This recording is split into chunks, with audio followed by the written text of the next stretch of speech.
So, when last we left off with our intrepid adventurers, what happened with you guys? We had a sleepover at Hanbe's house. That is Yeah. one of the things that happened. Yes. Oh, wait, I should do the. Lemon and Darius did science. I was gonna say Yeah, there we was a did science. number of Met my sleepovers family. that happened. Yeah. It's all good times. Yeah, you got to have some experimenting there with some science, and you discovered something. Yeah.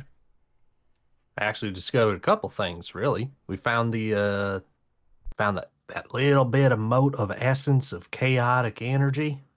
Mm-hmm.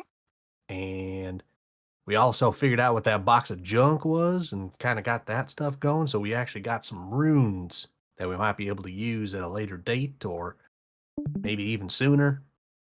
Who knows? And We also then, did the report. Yeah. well, I was going to say, And, and beyond that, Maria, even though she's not here, Kai went back to her homestead and discovered an empty potion vial that was left over from her missing family.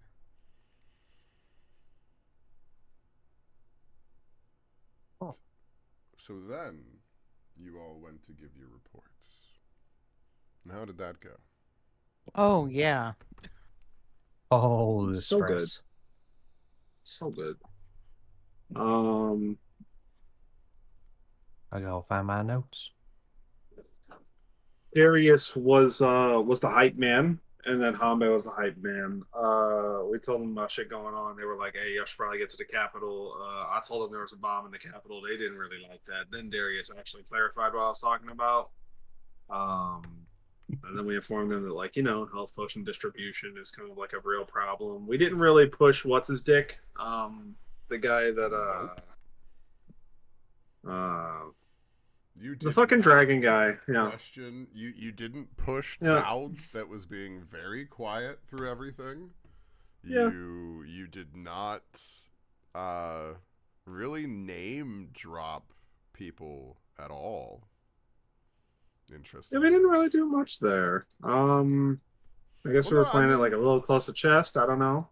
yeah, you told them about basically what was happening, and they spoke out that they felt that it was coming from, like test run batches that should never ever reach public kind of run of those sort of things, and that they have no real idea as far as what's going on. But you turned in the unopened vial that you had found. That chunk I want. So they The have unopened or that. was it the open? No, you gave them the unopened one so that they have it to test and to be able to run on its own. Yeah, you're right. Yeah, Right. because we wanted to give them the unopened ones so that way they couldn't look at us and go, "Yeah, but y'all could have did this shit." Well, no, yeah, exactly. So Oh, yeah, right. so you gave them something completely untampered with to be able to confirm everything on their own. So in that essence, theoretically, with enough time, they'll be able to try and track a number of the things there on their own.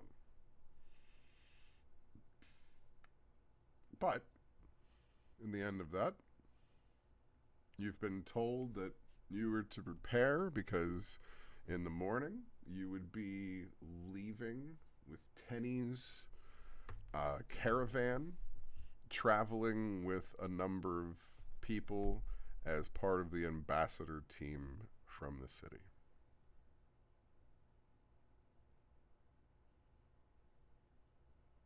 And that in doing so, Li Tian would be performing a demonstration of fireworks at the capital. Oh boy. As a representation of the technological advancements that Nandalon has made towards the Empire. Yeah, I gotta show off my stuff. Heck yeah. Very important. You're going to the World's Fair, otherwise known as the Founding Day celebration. Celebration of the original founding of the Empire. I've been working very hard on this experiment. Now, is there anything that you guys are doing in preparation before heading to the capital?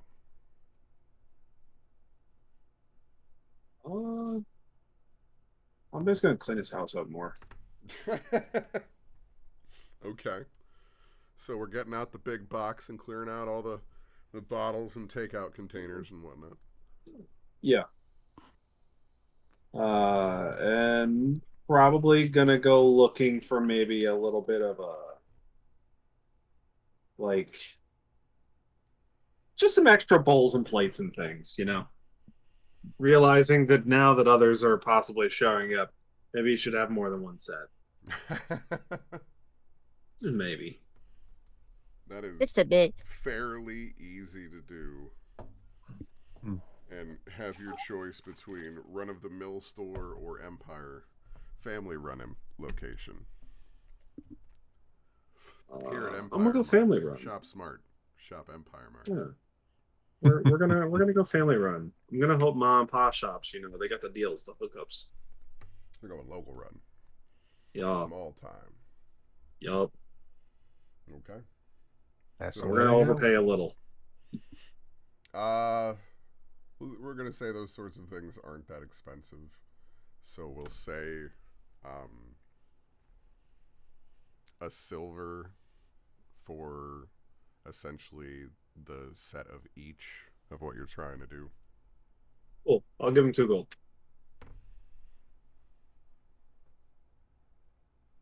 Easy peasy. We're down to 30. So what else is anybody doing in this time?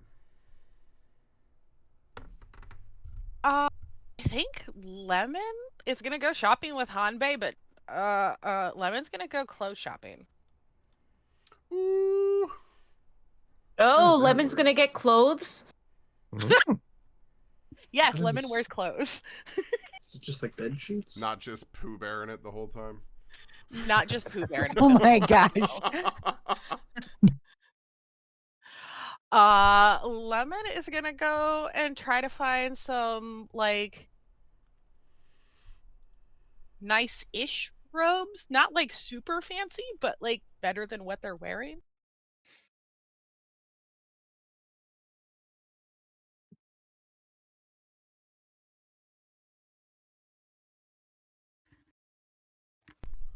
Any type of Can I run some fireworks particular, tests? any particular style or ethnical origin of clothing on the robe style you're looking for? Something specifically for the family, and that would be appropriate for wearing to the capital. Okay. So, yeah. In one moment. Where?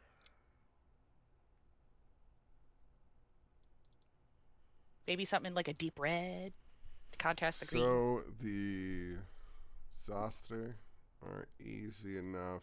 Zastre are easy enough in being able to help you out. They're going to very much ask your price range. I have up to 250 gold. Yeah, I'm about to say. Lemon has some of Hanbei's Is that gold, the too. way you're phrasing it to them?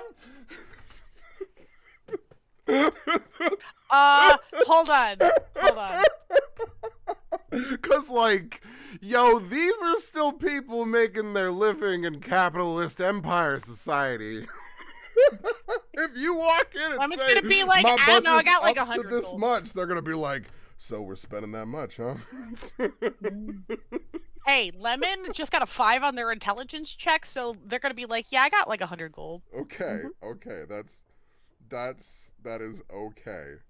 Now, because the interesting thing is, it's also going to be to kind of see how Hanbei feels about everything.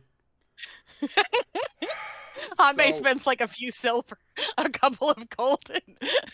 So here's what I want at this point. CJ, roll me a d10. Uh-oh. Got you.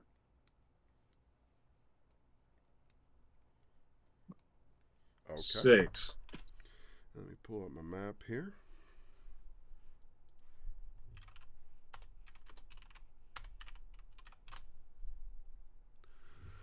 Let's see. 1, 2. No, don't move. Go back. Stay on this map. 1, 2, 3, 4, 5, 6. Okay. So, looks like we're looking at Indian design. So yeah. And you are of that family, so let's see, did we give them a color scheme? Reddish. Reds and golds. Wonderful. You have that straight Bollywood drip. Fuck yeah. Because, man, you're saying golds. If there's one thing that Bollywood drip's got, it's gold colors. Oh, I'm aware. That's why I added it. So you've got that perfect, gosh, I don't even know what the proper terms are for their clothing or anything. So I'm sure my descriptions are absolutely going to kind of butcher this. Whatever the male equivalent of a sari is. Well, but they have that kind of fringe that is almost unique to that area. So that's where you've got kind of that embellishment that's going over everything. Because at this price point, you're not talking about the basic robe. You're talking about the turtle buttons and the extra embellishments and pauldrons and everything in this bitch. Like you said, I'm going to the capital to be an ambassador, and they're like, all right, we got you. And they're like, they set you up like you're coming in riding an elephant. This is the Prince Ali level of this red and gold. There we go. That's kind of what I'm thinking. Yeah. More. Yeah, but honestly, even more. Even more. I'm like, yeah, I'm okay with this. That is, that's maybe 50 gold under what you're getting. Like, Hey. Damn. Why? yeah. All right. Because you're trusting the established people on this, and they are the Japanese seamstresses that you're going to. Gotcha. So yeah, no, it's the next level. All right. I'm here for it. So yeah, they will. Let's see. Just because I like to do this in all fairness, due to the amount of everything that's being paid, I'm gonna roll this. Okay. So that is 87 gold. Okay. I was Done and rounding off the like how much you'd get off of 100 essentially in that. So randomized, you got 87 gold for your flyest suit you'll ever get. Mm-hmm.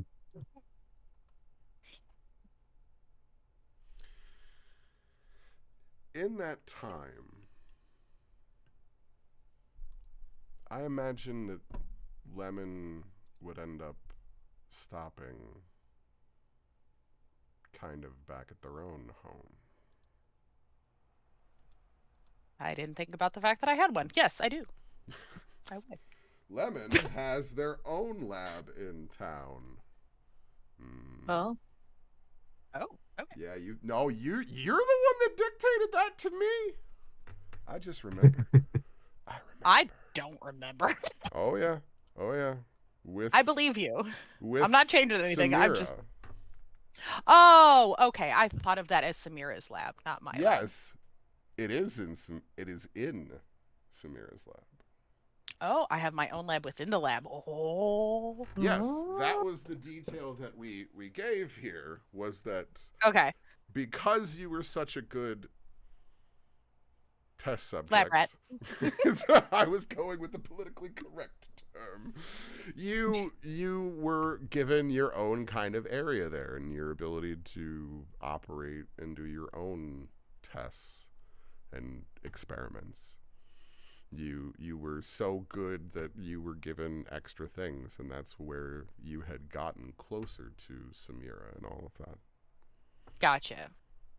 I would most likely take Hanbei with me I kind of figured. because I have a question for Samira. And that's why I thought I might bring all this up.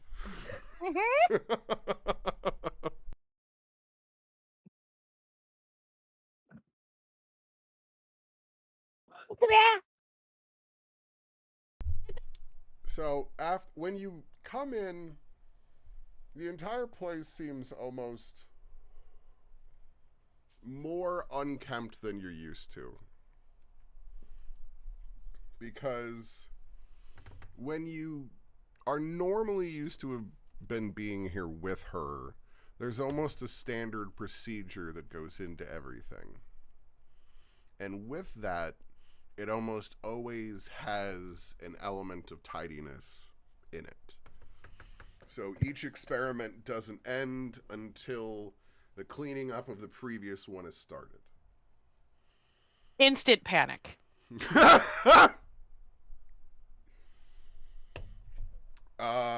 Instant anxiety.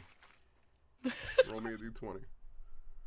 Roll for panic attack. Okay. I mean that is kind of what it is, yeah. Yeah. You don't, nothing goes off, but you kind of are frazzled for a moment. Hanbei, roll me perception.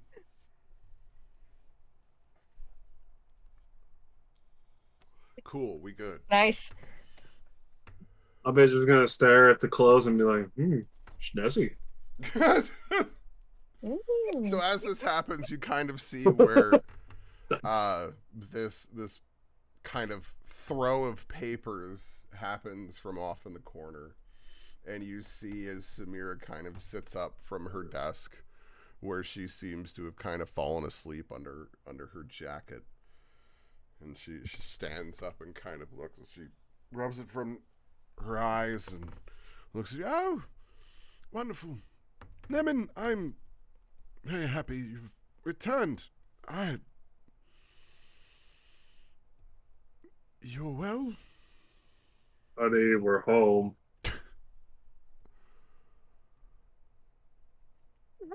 Well enough.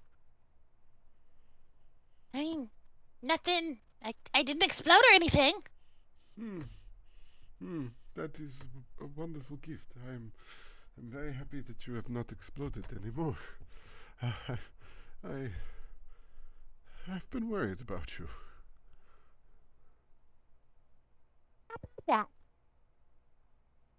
That didn't completely come through for me. How about that? Much better. Points at Hanbei. Why do I need a bodyguard?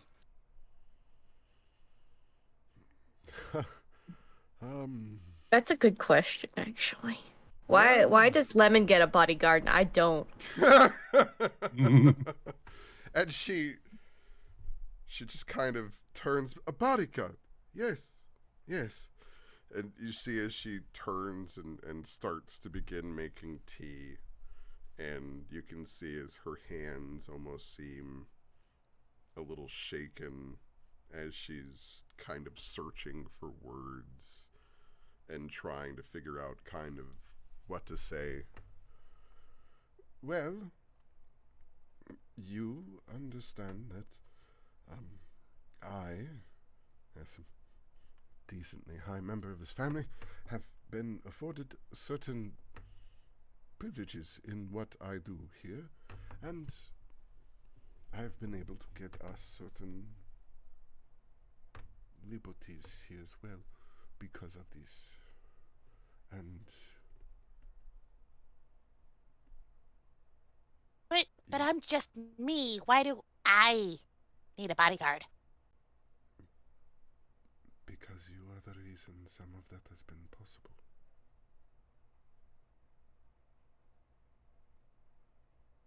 Does this have to do with what you're doing with my blood? It's... I want to roll an insight check on her as I ask that. Not great. Alma's gonna nod and then go, yeah, the bottle. She looks almost hurt at the words as she kind of cringes and sets down the kind of tea utensils that she's using for a moment. Yes. About that.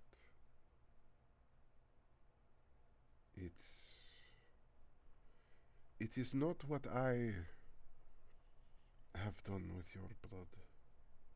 It is that your blood, it is powerful. And I was trying to find out exactly what sort of properties that sort of thing could do. And my reports seem to have gotten to the wrong ears.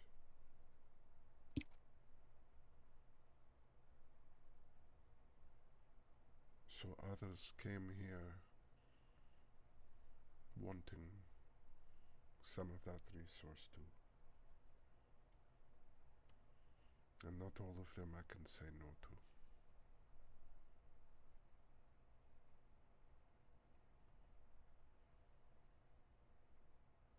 Lemon just kind of pats her arm gently, like in comfort.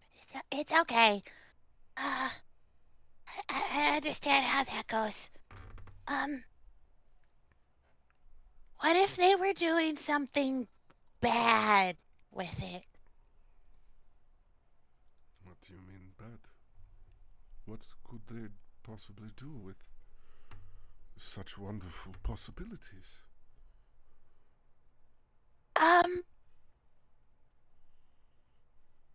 Not so much the wonderful as the unpredictable.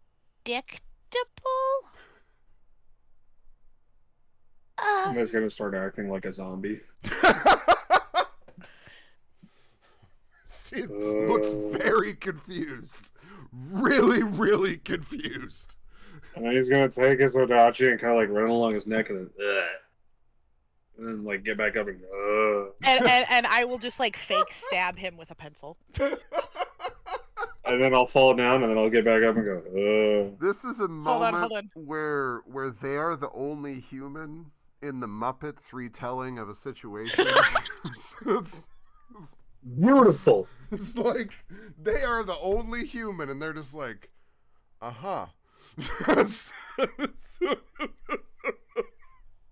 Lemon's like just stab. Bleh, bleh, bleh. Yes, absolutely. Hanbe's randomly throwing articles of clothing to the other side of the room, acting like each one is a different piece of arm, but it's not really working. He's just slowly stripping, throwing like cloak, get stabbed again, sword, get stabbed again, shoes.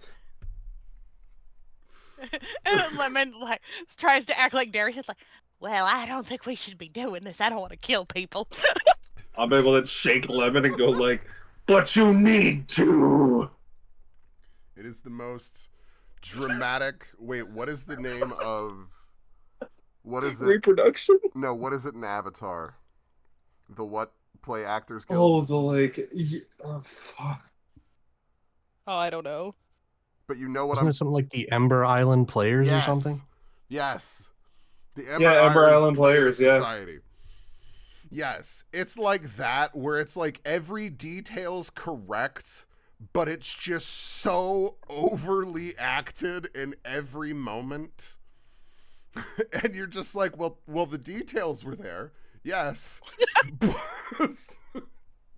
And that's just what it is.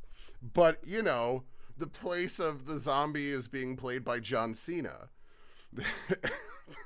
And that's just, this is where we are now. But would like loosely tie his hair back neck like Suharu and go, "They're not like us." And then Hanbei will like But they kind of used stand up. me. Stab, stab, stab. I'll save you. I'll save them all. And Hanbei's gonna walk over, kind of grab like an old cabbage on the floor and kick it and go, "They're not human."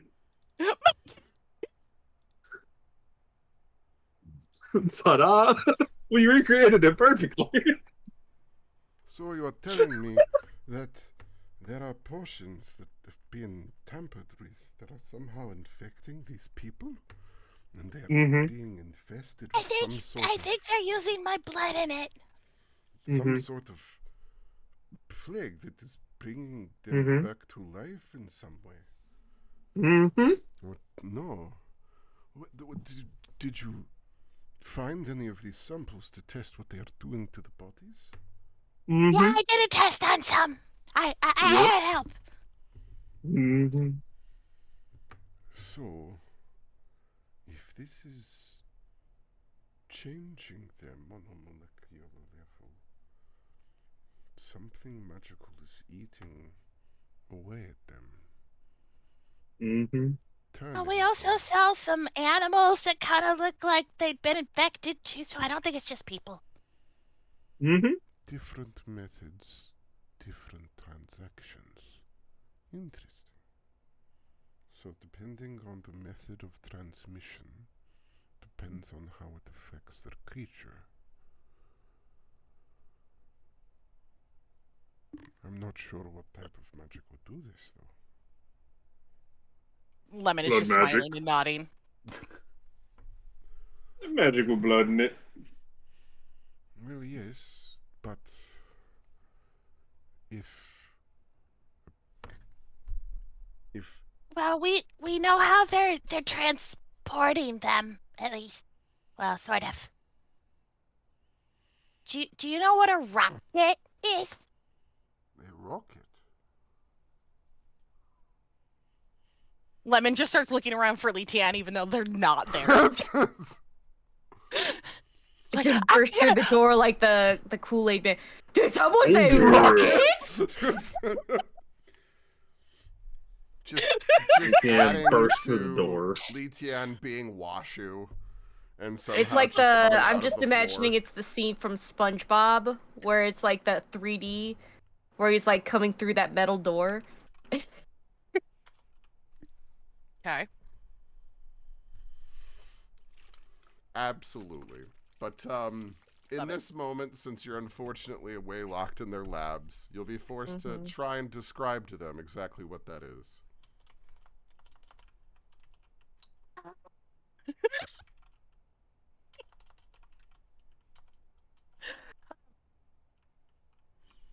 Oh, yes. It explodes, but it goes. Just like that. So, they are taking this and spreading it through a method that will spray it all over a particular area. But then there are people that are drinking this. But these people are being infected in a similar way. I wonder if... Well, what if, depending on the beast that is being hit, the method of transmission might not be enough. Maybe humans were not affected by the rockets. What do you mean? Well, if you wish to test something like this, what if you distributed it through a wide area, waited for results? No results showed for one subject, but showed for all other subjects. So, you would try to test another method for that subject. Subject group in this situation. So you have subspecies of families. We go, birds, lizards, fish, these sorts of things.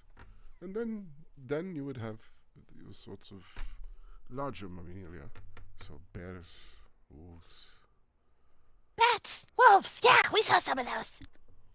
But this is different than something that has a higher conscious. Something like you and me. So, if that did not work, if it was not possible for this to infect something that simple, then they would have to try with something else. So then we would end up with another transmission method. So this one ingested or shot directly into the blood.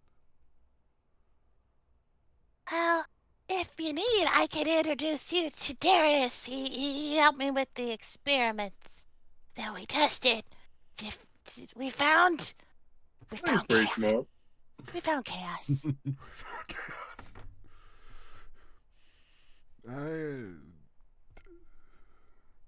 I believe that anyone that is successfully helping you and has not been not had a difficult time, I'm sure that they are a wonderful person that I will enjoy greatly meeting. But you must understand something. What? These people, they are aware of you now. What do you mean aware of me? Well, when you were just a test subject for me, you were just a test subject, yes? Yeah. At that point, you were a resource for them. If a bit not quite understood resource. But now they know who you are.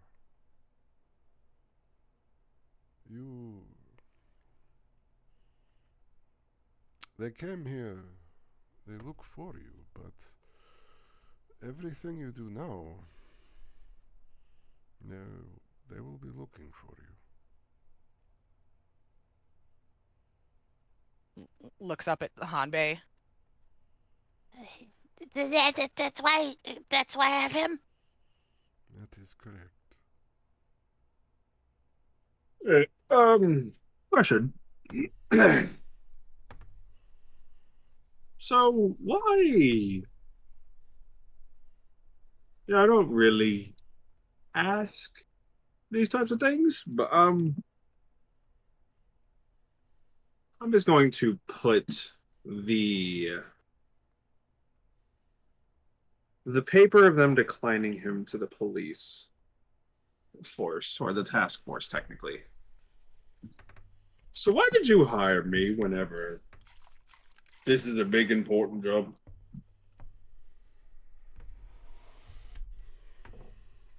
He's just gonna tap the paper. That was a recommendation from similar people.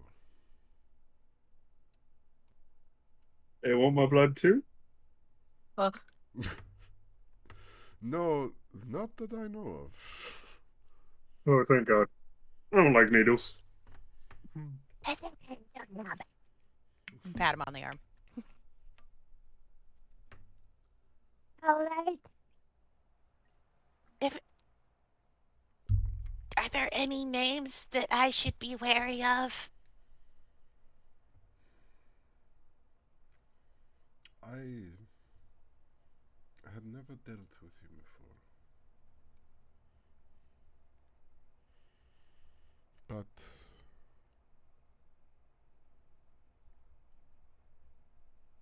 when you work with the more ranking official within each family and also within the empire itself, begin to understand some of the things that go into each of these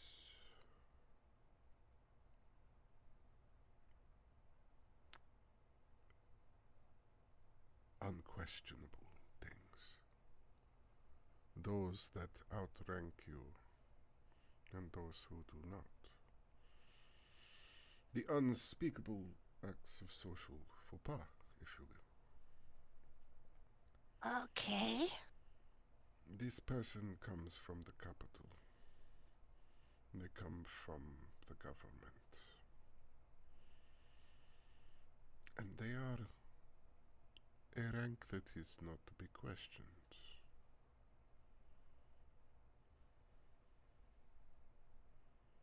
That is who this Chancellor Jered is. Chancellor Sherrod. Chancellor Yeah. Jered. Chancellor Jered. Jared. You know. King Jareth. Through her accent, Chancellor Jered. Yeah. Got it. It's the one that Hanbei's been calling Jered. Gotcha. She went to Jered. Yeah, like, listen, God. Hanbei's looking at the names like, I don't know that name, I don't know that name. Oh, Jered looks familiar. And they're like, it's Jered. Yeah, okay, calm down, Jered. What's next, James? Is Samaj. What? Misnicknaming a bad guy in a campaign? I don't know anything Never. about that happening. Nothing Yeah. about that. You know, Campaign 1 has forever been altered. Now they don't even like to say the color violet. Doesn't matter if it's in D&D or not, all because of you guys. You know, And if someone's name is Harold, you guys call him Jerry. I didn't do any of that. Don't look at me. You know, someone in our Discord said that their name was Harold, and they were like, calm down, Jerry. And I'm like, it's not even close. They're like, well, I can't say that name. And I'm just like, you're fucking misnaming. It's just always there. The grape has come again. The fucking grape. It's the bechamel sauce all over again. I think I need some bacitracin for this cut. It's a deep cut. It's a deep It is cut. a deep cut. So Anyway, that is who this person is. Okay. I do not always deal with these people. I do not like to leave the circles that I operate in. But I do not know where my reports got to. But they reached him.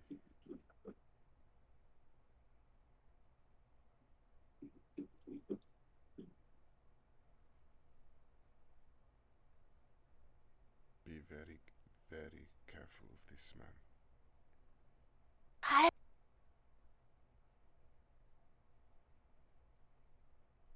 What did you say? I'm just gonna look over. I will. Okay. I totally did not get I will out of that, so thank you. I'm just gonna look over a little confused. I go, Jared don't seem that scary.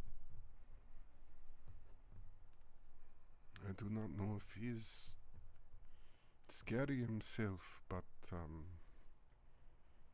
the influence of this man. He knows scary people. He very, very possibly does. And people who wear this sort of influence, you do not know what their power really is, do you? I'm just gonna look at Lemon.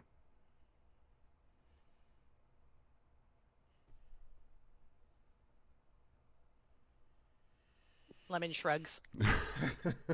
Sorry, I thought I had unmuted it and I'd muted it. Nah, it's okay. Good job. For some reason, my brain like reworded that as lemon shreds. So I just imagined like just the skateboard out of nowhere, and I'm like, huh? Lemon is Sunstone. We just don't know it. Be careful with the steps, God. kids. Meow.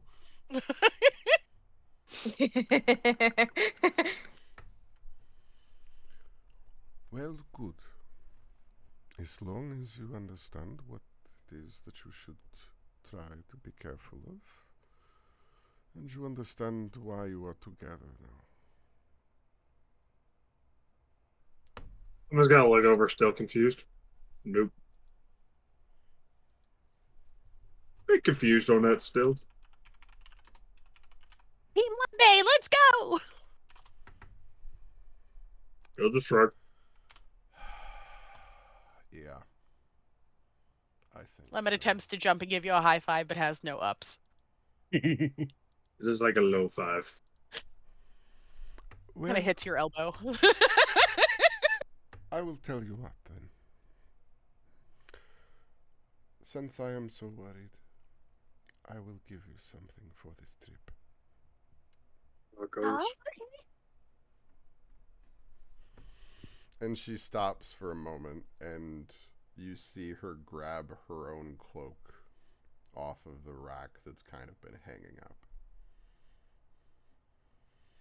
And you recognize as it gets closer that it is very finely crafted, and it has kind of a deeper embellishing on it than what is on your clothing. Because this embellishment seems to have something imbued into it. Without deeper inspection to completely tell exactly what it is, you can tell that this item has been enhanced.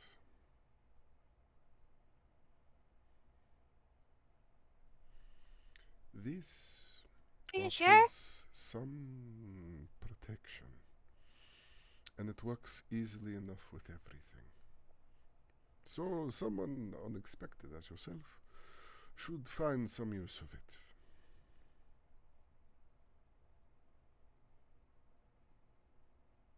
Be careful, my friend. Yes? Well, yeah.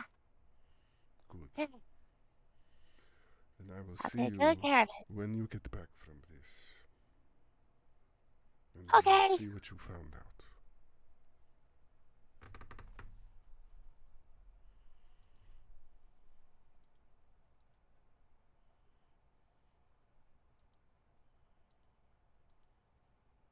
All right.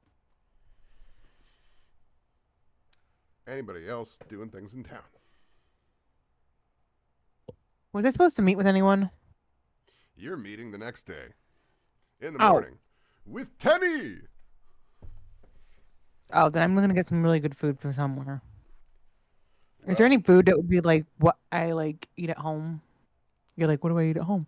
Well, even though he's not here to provide his wonderful antics, there's always the Raging Chicken Tavern that serves a very hearty meal that you know of in the city.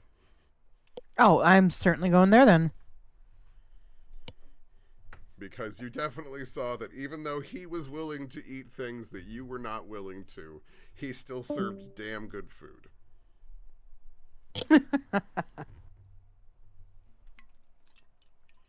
And you can respect someone who knows how to respect their kitchen, even if you don't always have similar palates.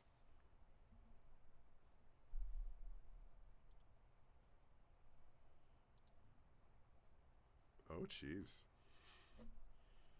Look at Oh this. gosh. What Oh were no. you doing? What in the world? Oh no! Bunny we've spent lost. too much time on it? What's her bunny's name? Tilly. There we go. I had to pause for a second. When I you know. said bunny. I know. That's why I differentiated. Oh, I remember. Oh, okay. I couldn't remember their name, but I remember the bunny. Yep. It's very cute. So you Tilly. got a better memory than the rest of us. No, I just Somehow. remember the bunny. I literally remember a picture, but I don't remember No, a but name. I meant because Kate remembered the name. Oh yeah. Kate wins this round. Yeah, the inattentive ADHD type remembers things. I don't remember my notes. I don't remember what happened in this game, but I remember that bunny's name. Did I eat breakfast? I don't know. That's Oh my god, that happens so much. Of why do I not feel well? Right. Wait, when was the last time I ate? Crap. Wait, have I had more than coffee today? Which is Right. food. Yeah, oh, trust me. I have become the look, my coffee is my breakfast and I'll be fine until what, like 3? No, that's a little late. Usually about noon for me, but yeah. I mean, it is what it is, depending on what the time is. It's that Yep. self-logic we start out with each day. That's nuts. I'm glad to hear I'm not the only one. I didn't think so, but I get scolded all the time. Coffee's not food. Yes, it is. All right, so Oh yes, so I'm gonna go out for some yummy meal because it's like I'm tired of this trail food or whatever the heck we've been eating, and Zuhara definitely likes good food. So conveniently enough, Stu makes lots of stew. It's filled with lots of variety of options, as you saw the day that you were there. How he had a good 6 different meat options, including a vegetarian one for you, as far as what you could choose for your hearty meal of choice. Each one fairly affordable.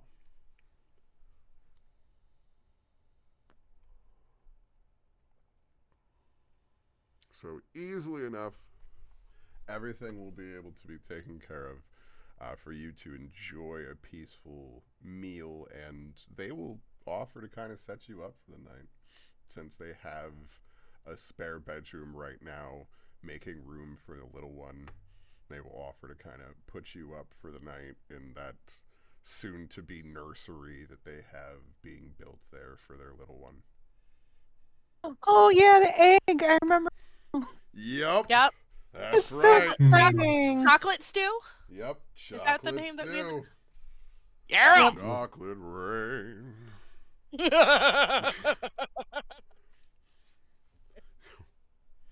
Some just cry and others feel the pain.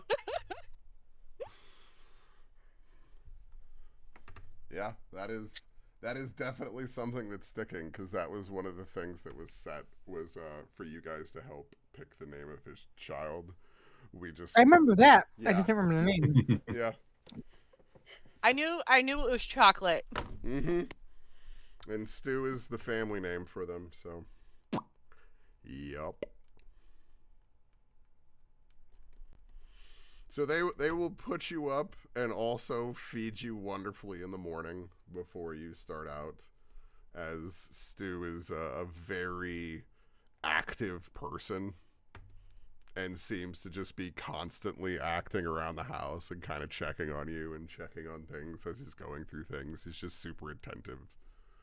Like a busybody that seems like he was made to do more than this, but, this is what his family does. Because they were fucking barbarians.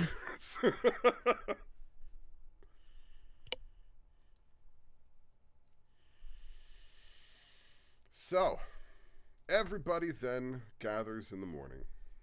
And you can see where Tenny has gathered a wonderful caravan of people and has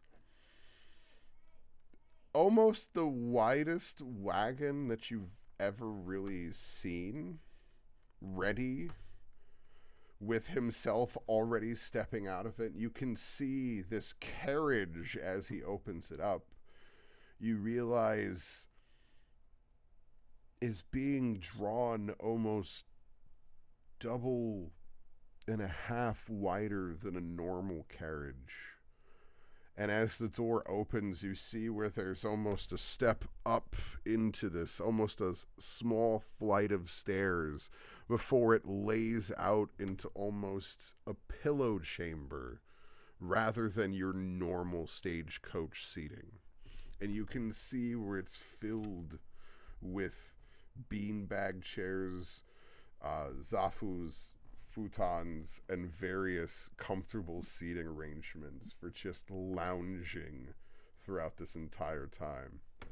And as he opens the door, he flings his arms wide and he's like, "Oh, Zuhara! I'm so happy to see you! Now we will ride in comfort and you will see the wonders of the world together." Zohara's gonna look at this lavish establishment on wheels, and her eyebrows will be up, and be like, "You may convince me of changing professions here." And you can And she'll see where get on there's in. like oxen pulling this almost triple wide caravan. Oh my gosh! It's got to be a slow, steady roll for this sort of thing. Come on, we ain't That's going too true. fast. Yeah, my comfort is especially in a carriage. Trust me, I thought about it. You can see shoes on these oxen so they can move faster. Nah, this ain't that kind of ride. Nah, we go nice, slow and low. Yeah. We could literally have horses bring us messages and food. We don't need to stop. But you can see where there's also like the caravan of various goods, and you can see the things even from your own family that's been prepared for a large butcher's caravan that is going with you to the capital, as well as just a few various attendees from the capital that seem to be there to show off other accomplishments that Nondaland has had for its time. Now, if you come with me, I can let you ride in style this whole way. Are you ready to go? Absolutely. Wonderful. Then let us go, and you will ride with Tenny in style. And he kind of gestures and then begins kind of sashaying up the stairs as he kind of hops back and forth with his barely held on kind of harem pants and vest as he's running up the stairs, and then kind of just leaps into a pile of pillows, quickly grabbing one and pulling it up to his chest, lounged on his side as he stares at all of you, waiting for you to enter and get comfortable. All right, I'm gonna make an acrobatics check to dive headfirst into the pillows. Not too pretty bad. good. So you managed to dive up into this section of pillows. Well, what type of pillow are you grabbing? The fluffiest pillow. Whatever's the softest and fluffiest. Fluffiest. Oh my god, there is actually a fur-covered pillow there. Because this is, the people that deal with furs and leathers. So there is fur-covered pillows included in that. So if you wanted the fuzzy, Rubbing my face in it. Literally the fuzziest possible. Yep. Lemon is 100% just rubbing their face in it. It gets soft like chinchilla. Oh yeah. But not chinchilla. Okay. I mean, have you ever actually touched mink? I don't know. My one cat's really soft. She almost feels like a chinchilla. That's why Yeah. I haven't touched mink though. Oh, Not man, nice mink. it's soft. It is so soft. It's so soft. The only Ooh. reason I know is because my dad bought my mom a mink coat back in like the 1980s. Wow. Nice. It's I knew still in the somebody else. basement. Oh my god, that's amazing. I love it. Yeah. I only know from like other people who'd managed to like salvage ones and that sort of thing. Yep. I would love to find one secondhand or parts or whatnot Yep. to reconstruct. But yeah, softest pillows you can possibly imagine. And it's pretty obvious as you come in here that there is basically almost a smorgasbord of comfort up here. As someone that lives with a lot of their skin exposed, it almost seems like he understands all of the various sensations that come into play in these sorts of things. Oh yeah. Oh yeah. And again, he just waits expectantly for everybody to get comfortable. It's like a warm breeze, but it's fur or silks. Somebody will climb in, kind of just grab like a section of pillows and just like plop them on top of himself. Huh. This all looks very nice. Nice and cozy.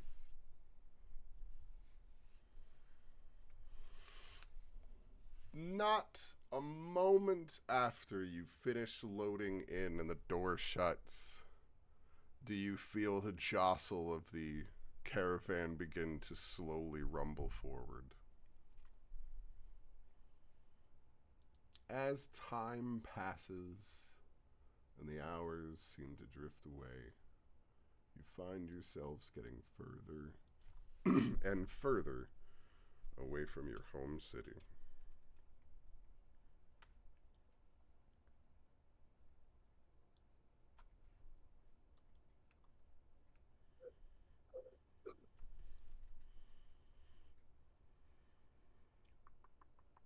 There it is.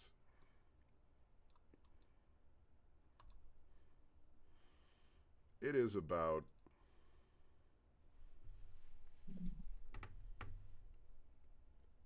we'll say a good 5 hours into your journey that you can feel as the caravan seems to come to a halt. You can see where Tenny almost sits up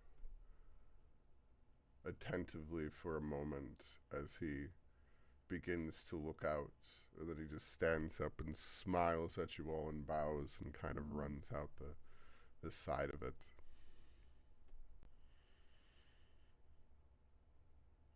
And after a moment, you can kind of hear some shouted voices outside. Roll me perception checks.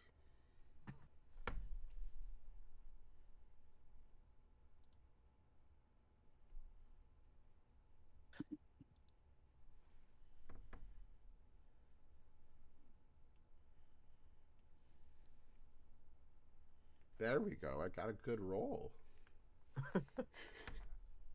Any of y'all think that was suspicious? Oh, hold on. I gotta roll.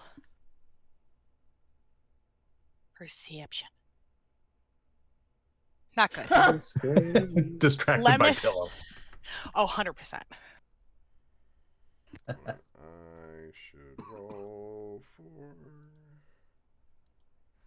Arletian.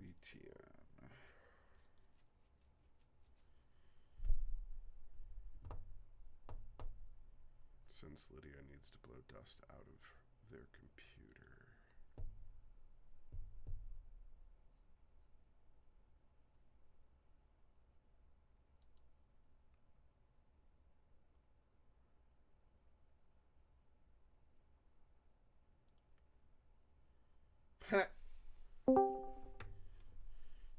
The Perfect timing. The timing. Hey, Welcome back. roll me perception. I'll let you roll your own.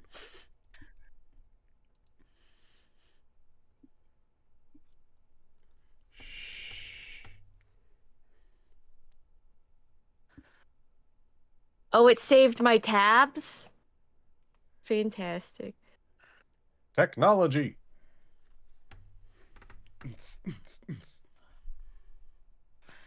Let me in. Roll 20. Let me in. Please. Let me in. Let me in. Thank you. The system Exactly, Dan. is down. There we go.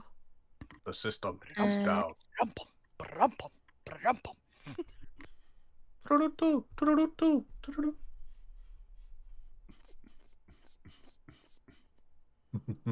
All right. I'm in. Perception. Do it. Yes. Letian is also distracted by pillows. Love it. Here in the comfort pillows. Lemon and Letian are having a pillow fight. Whee!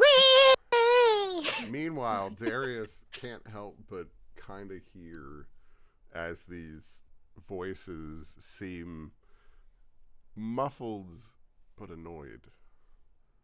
But then the voices seem, you realize, to almost shift in tone. What starts out as initial annoyance seems to almost pass off as apology and understanding.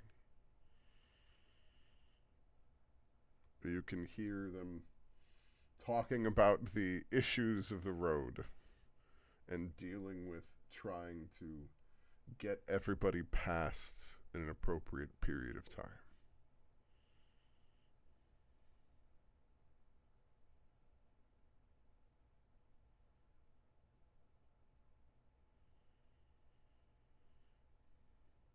After a moment, if you don't do anything. Do we recognize one of the voices as Tenny's, or are Yep. these like completely different voices? Oh no, you can eventually kind of make out Tenny's kind of laugh for a moment, and then hear them speak some more, and seems to be talking about trying to move to the side so that everyone can pass.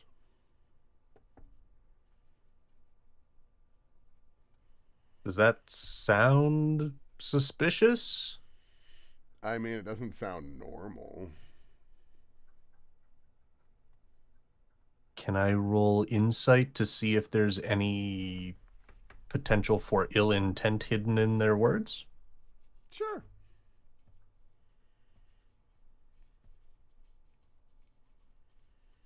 Nothing seems ill-intended Oh. as far as you could tell. It just sounds like the nervousness of protocol. Oh, yep. All standard procedure.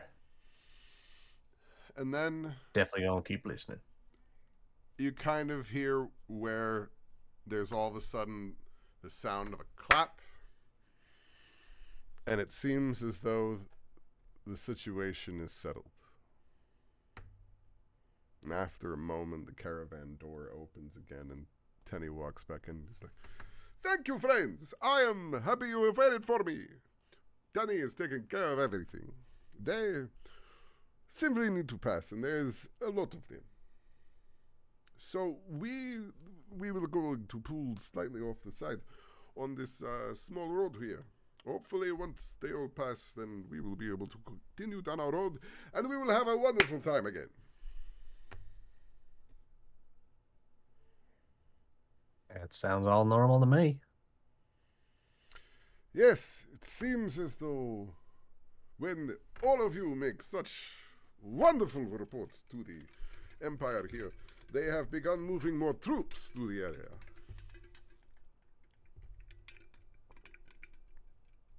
That's good. More protection for the people.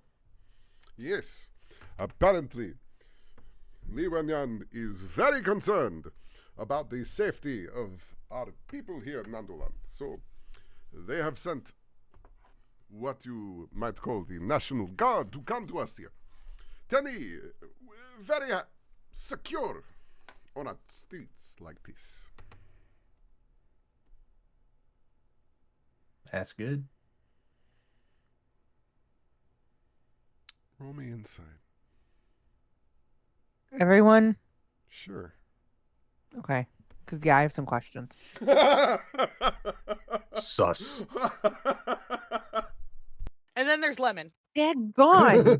Like, I can do better than this, but, like, not tonight. Then there's Lemon like, this is the most trusting thing ever. He gave me pillows. I love him. Do we have to get out? Everybody else seems to accept the words. But for Darius and for Hanbei, you can tell the concern in his own voice. Having more police on the street does sometimes keep the people safe, and sometimes it doesn't. Yeah, it'll cause restlessness.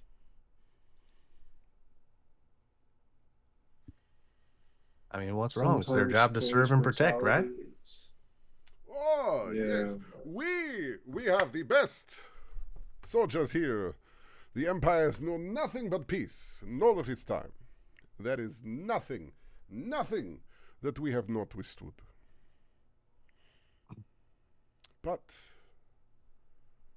in times of great trouble,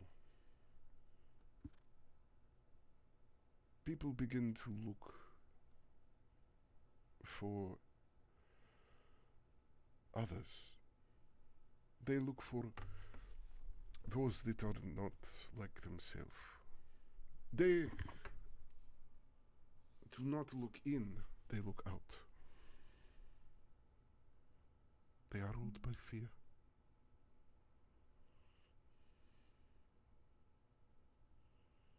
Soldiers, they also do this.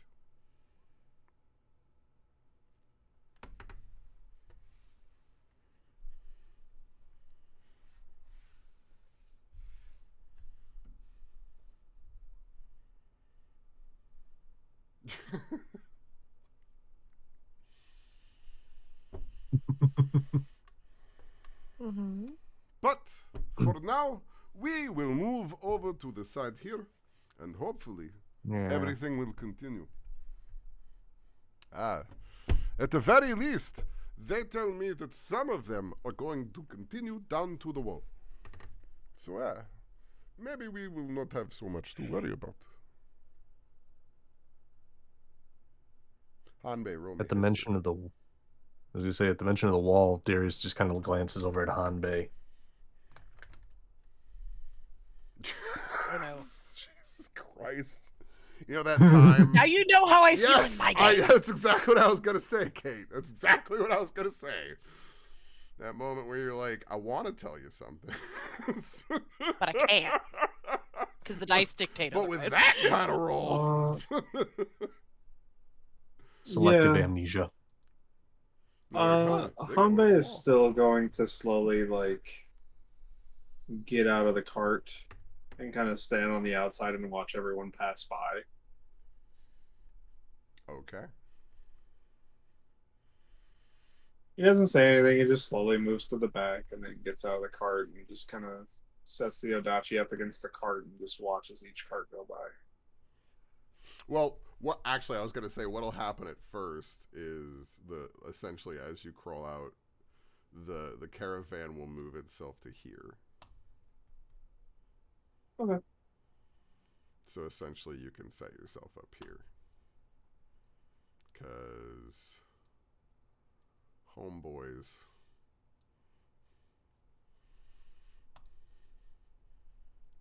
start coming through. Looking for a Torg. Yes, I decided to make them in full fucking Warhammer Fantasy formation. Pikemen up front and everything.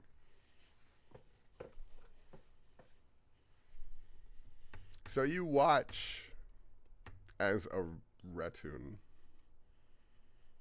begins marching past you guys.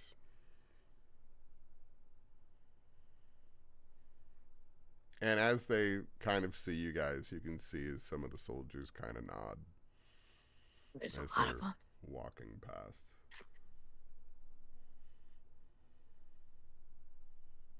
But you can see where a decent amount of them seem to be new recruits.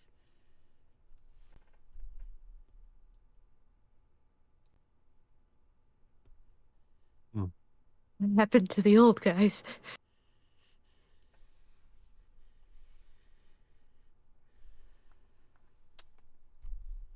It's about the point of realizing that they're new recruits, that Hanbei has a little bit of more dawning on them. Normally there is a rotation. It's not very common, but it does happen. This is early. On a scale of couple weeks to couple months early. How early are we? 2 months.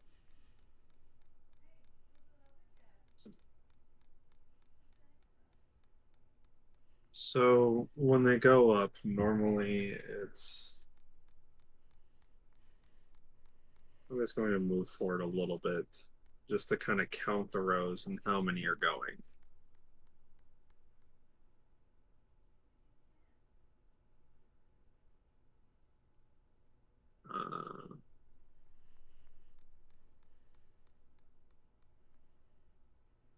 Normal amount or more than normal?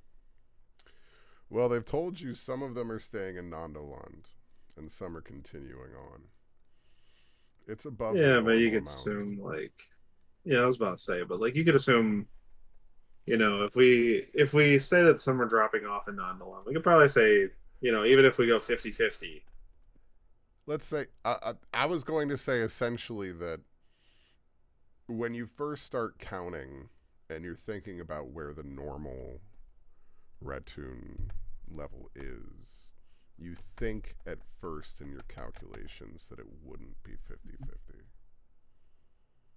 And then as you get further along, you realize that either it's 50-50 or it's much larger going to the wall, and you can't tell which.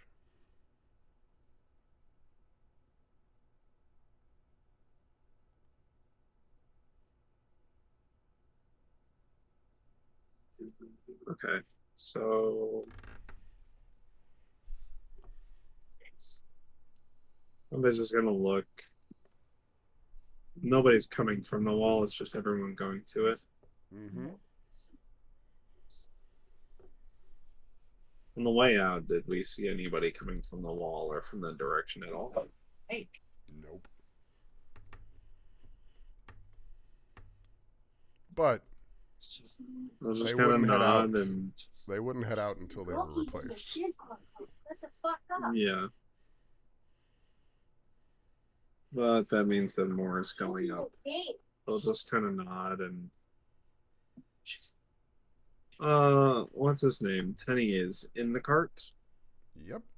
He's happily lavished back waiting for the soldiers to pass so that everybody can continue on their journey. He's gonna look at Tenny. Why so many at the wall? Well, actually, my friend, from what I understand, it is quite the opposite.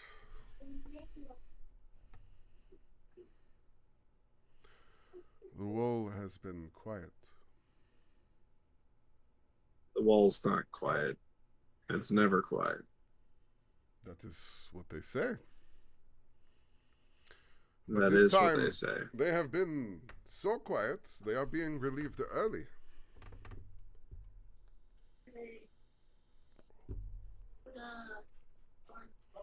I know an inside check. Unprecedented peace, they say.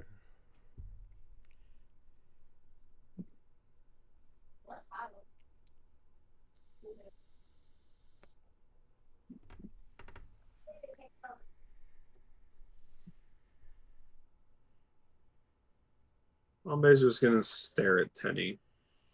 Roll me survival.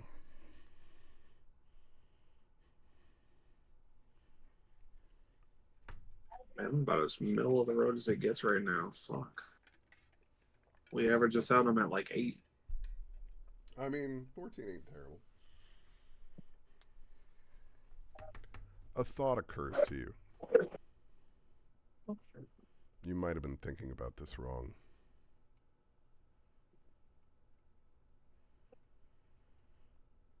You think about what you were told by Samira. A detail that kind of just glazed over everything as it was sciencey talk. What you got against people But with now that you're hearing this report about peace, what happens when one species is getting invaded by another? They begin fighting for territory.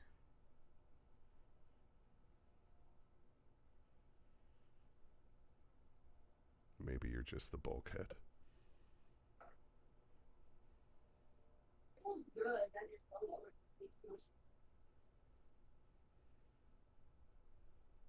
He's gonna nod and keep his words to himself. He's gonna continue watching everybody walk by.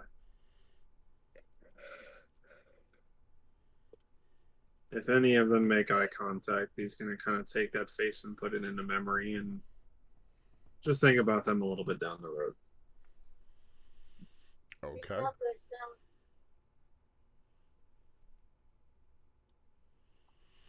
After a good 45 minutes or so, everybody seems to have passed.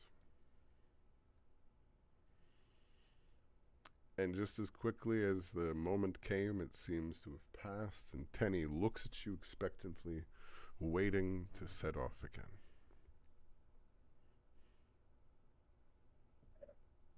I'll climb back in.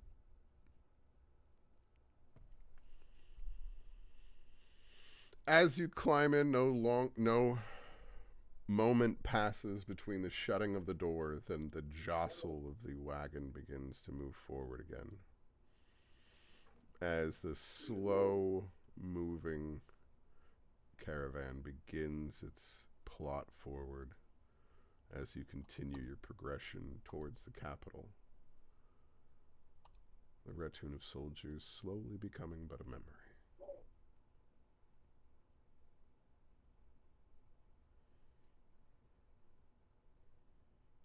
As time passes and it reaches the end of your first day, the caravan comes to a stop in a small trade town on the road between Raisuna and Nondalan.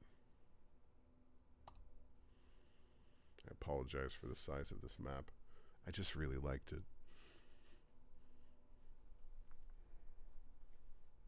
It's a pretty map.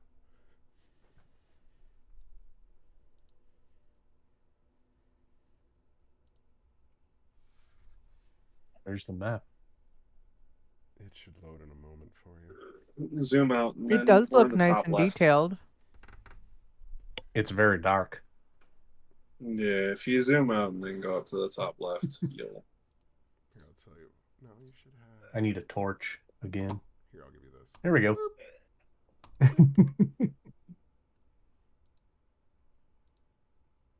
that better?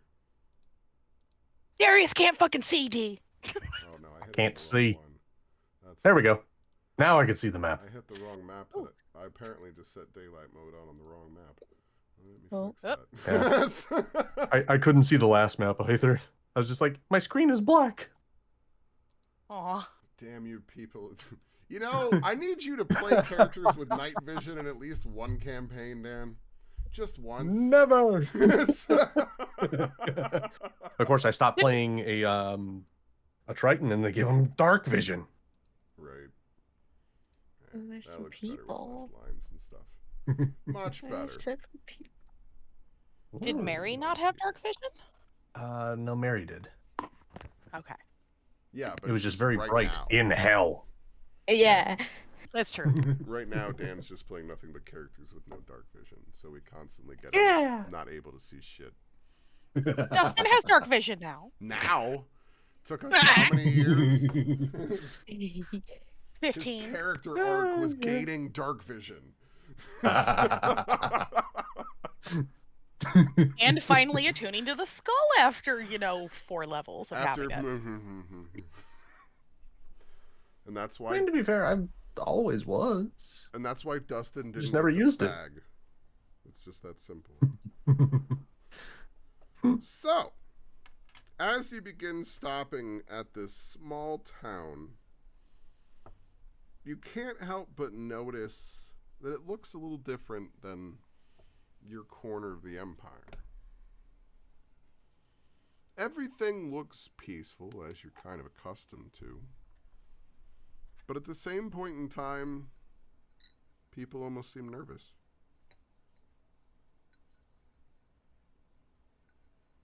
You can see the same type of normal guards and family establishments and that sort of thing, but people almost seem to have a slight uneasiness to them. Everyone roll me perception. Here we go again. Oh, shit. Oh, Really? I know Garbage this place. tonight. Garbage. Well, Garbage. you guys. Now I get the nat 20. I mean, it's kind of hilarious to me how this kind of works out. Because, like, orcs, no clue. The dragonborn and the halfling, they see it. Mm-hmm. There's a church here. There's really, really not churches in the Empire. What's a church?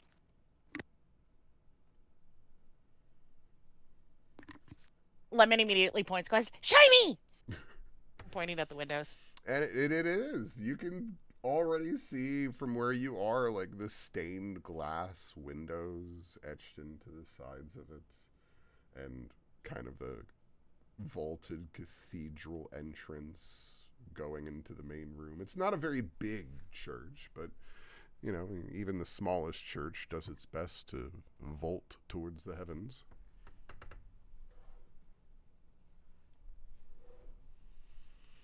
Alex But- has some very nice craftsmanship. Darius, on the other hand, manages to spot an additional detail in all of this. Because, you know, got to reward a 20 in somehow. As you guys begin traveling further into town, you begin to see notices posted continuously. Each one stating almost a similar proclamation. And as you pass them, you realize that there are different ones, different proclamations, all with similar wording, similar statements. Reward offered. Due to the damage here, due to the attack at, due to the burning of, the Empire is offering a reward for any information and capture of Dragon Prince Rebellion members. You see missive after missive of various, it's almost a news report in the amount that are put out, detailing various events from petty misdemeanors of larceny, breaking and entering, disturbing the peace, to things that seem like real crime. Mugging, burglary, kidnapping. But each one pointing towards these same individuals. And you'd heard whispers of these people back in Nondalan, but never anything like this.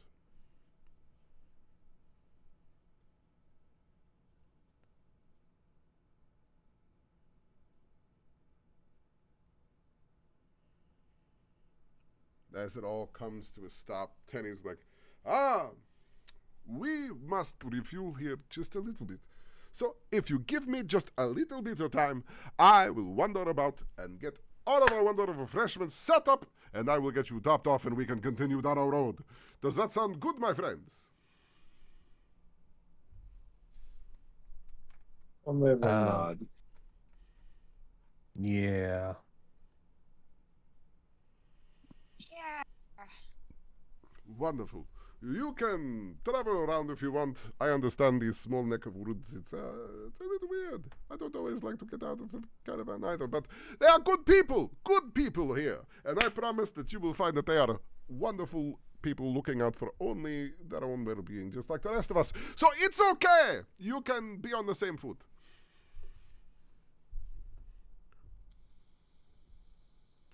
All right. I mean, I guess we should probably get some of their hospitality while we're here.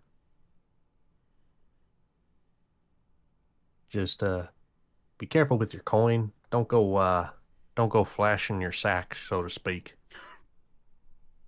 Sorry.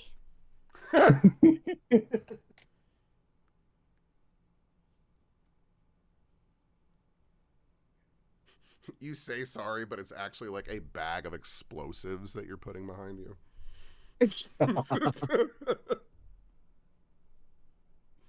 Yeah, especially be careful with that one.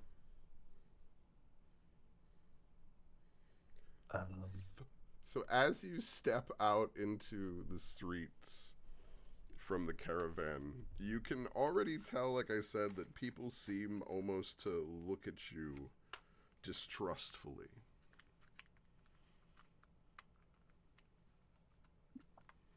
Lemon is glued to Hanbei's side.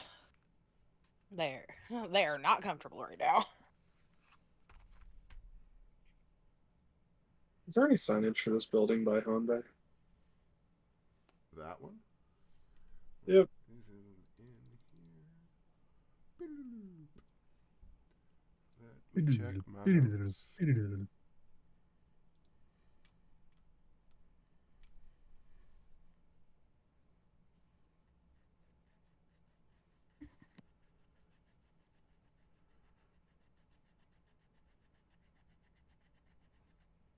That appears to be the Buffalo Brews. Okay.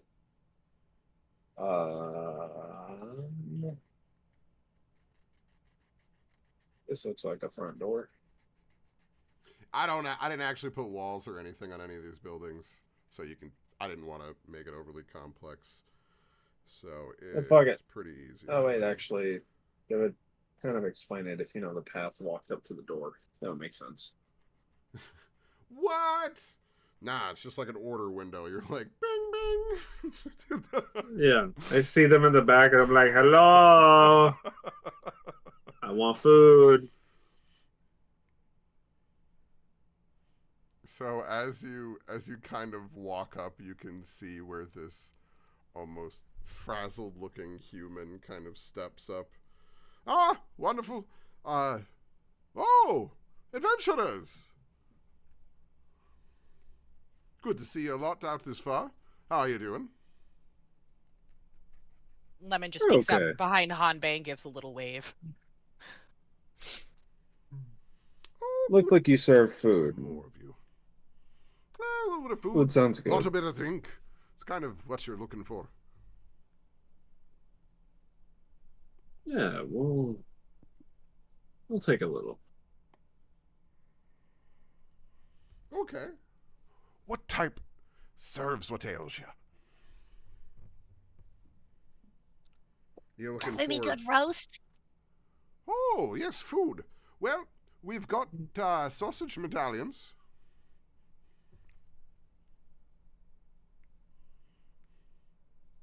I'll take that. You kind of stop and you look around. You realize you're dealing kind of with pub food. Okay. But it shrugs. Yeah. Like 20 of those. Okay. And drink Roll me options. insight. Roll me insight when you say 20. Great. You can see almost a moment of salivating when you say that from him. You realize that he walked up and called you adventurers. And right now, you look like not only an order, you look like a meal ticket. And then you said, give me 20. you haven't asked a price. You haven't asked a damn thing. Uh-huh. Oh no.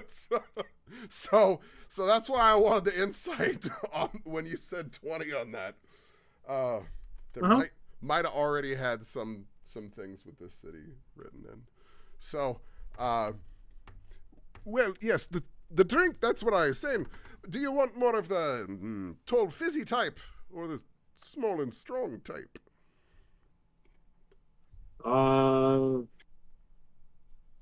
Let me see the price listing on drinks. Ah, wonderful, sir. I'll be right back. And you see him kind of walk over. He pulls out a menu, dusts it off, wipes it off on the side of his leg, his like hip and leg a little bit to wipe the dust off, and he brings it over and he sets it in front of you. And in front of you, you can see detailed is labeled the Adventurer Traveler's Guide, pricing list and detailing. And it outlines a stock of very wordily described drinks. Roll me intelligence. I'm about to say, Hambe's just gonna look for numbers. Oh yeah, I don't even need but to. they're handing you that market menu. Cool. Where Yeah. they make everything sound really delicious, even when it's made from bottom of the barrel liquor. So they're handing you like that Applebee's menu that like tries to avoid telling you the price and instead just tells you how delicious everything is. It's like when you go to a fancy place, like, Yes. if they don't list prices next to Yep. next to the food, Hambe's then on you a know it's too job. expensive for you. So he doesn't drink on a job, he drinks at home.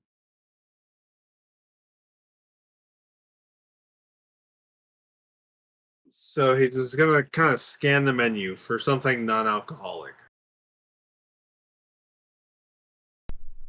Is there a tea? I was gonna say there is actually an offering at the. You can see two offerings at the bottom. One is called the Monk, which is a tea offering that seems to be a flower brew, and then you see that it just says the Recoverer. No, we don't need that. Does it see a price next to the Monk? It says 5 silver. I'll just try it and then go, yeah, 2 of those. This thing, and he's just gonna point to the Monk. Ah, I got you. So you want 2 monks and 22 sausages? Yeah. Wonderful. I'll be right on that. 22 sausages? 22. That's what he ordered. Sausage medallion. Damn. Yeah. 2 for Some lemon, for lemon. 20 for Hanbei. Yeah, some for lemon, some for him. He got a drink for lemon. He got a drink for himself. Nobody else left the cart, so he's just getting food. I assume Lemon's paying for this since I've got all the money. Oh, you can if you want. Hanbei was gonna pay for it, and if the guy, Okay. if the price seemed a little more expensive, he was just gonna stare at the person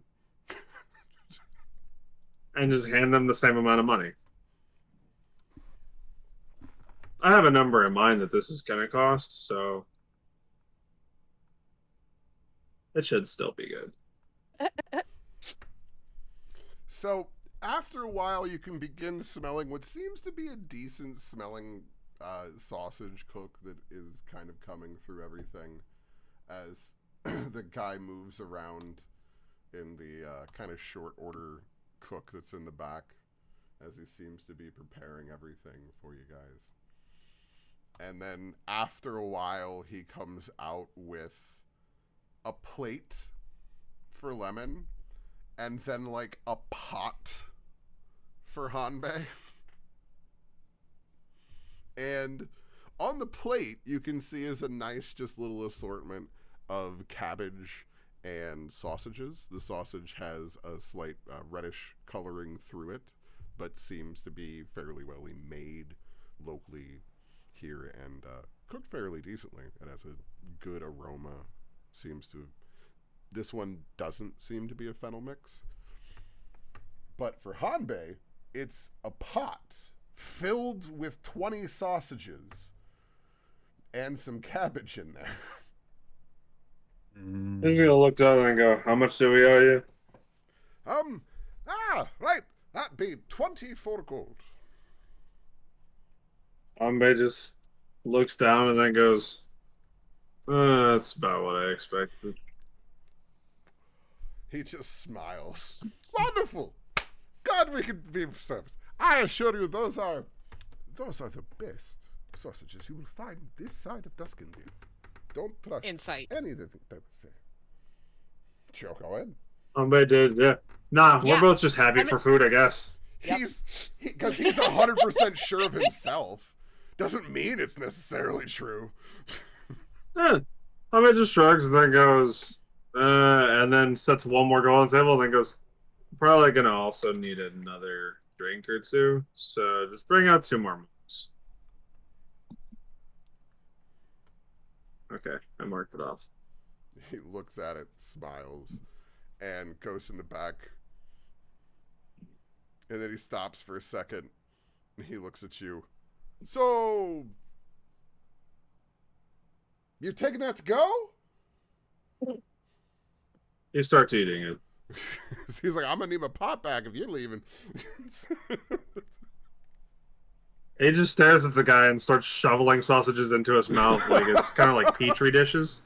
Like, you know, whenever somebody makes like small cookies, he just Yep. After like 7-ish sausages, he just downs the drink, sets the drink over, grabs the next drink, and then he'll for the final like 6, he'll kind of wrap them up into his rations, like leather, and after Lemon's done eating, he'll just go, "Yeah, you can have the pot back. Cabbage is gross."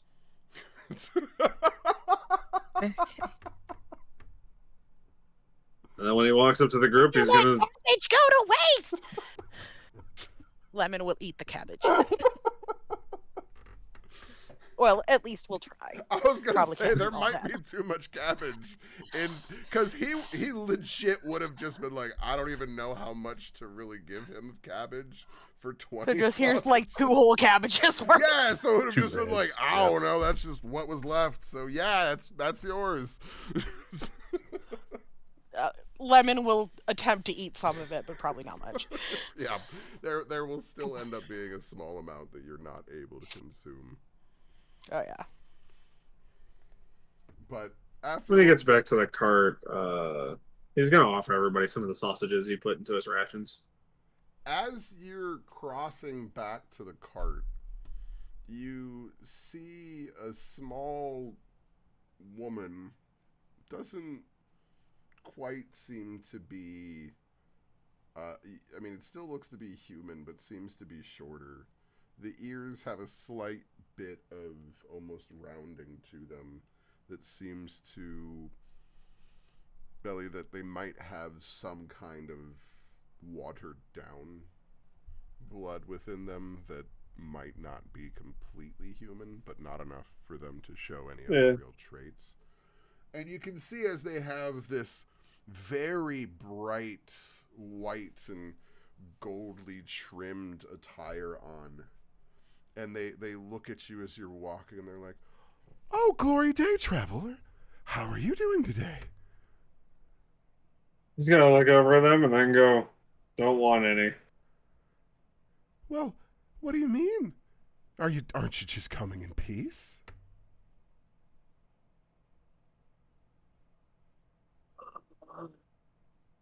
Let me see. How do I want to do this? Hmm. Hammer's Are gonna we? stare at them. I haven't come in a long time. And his face is deadpan.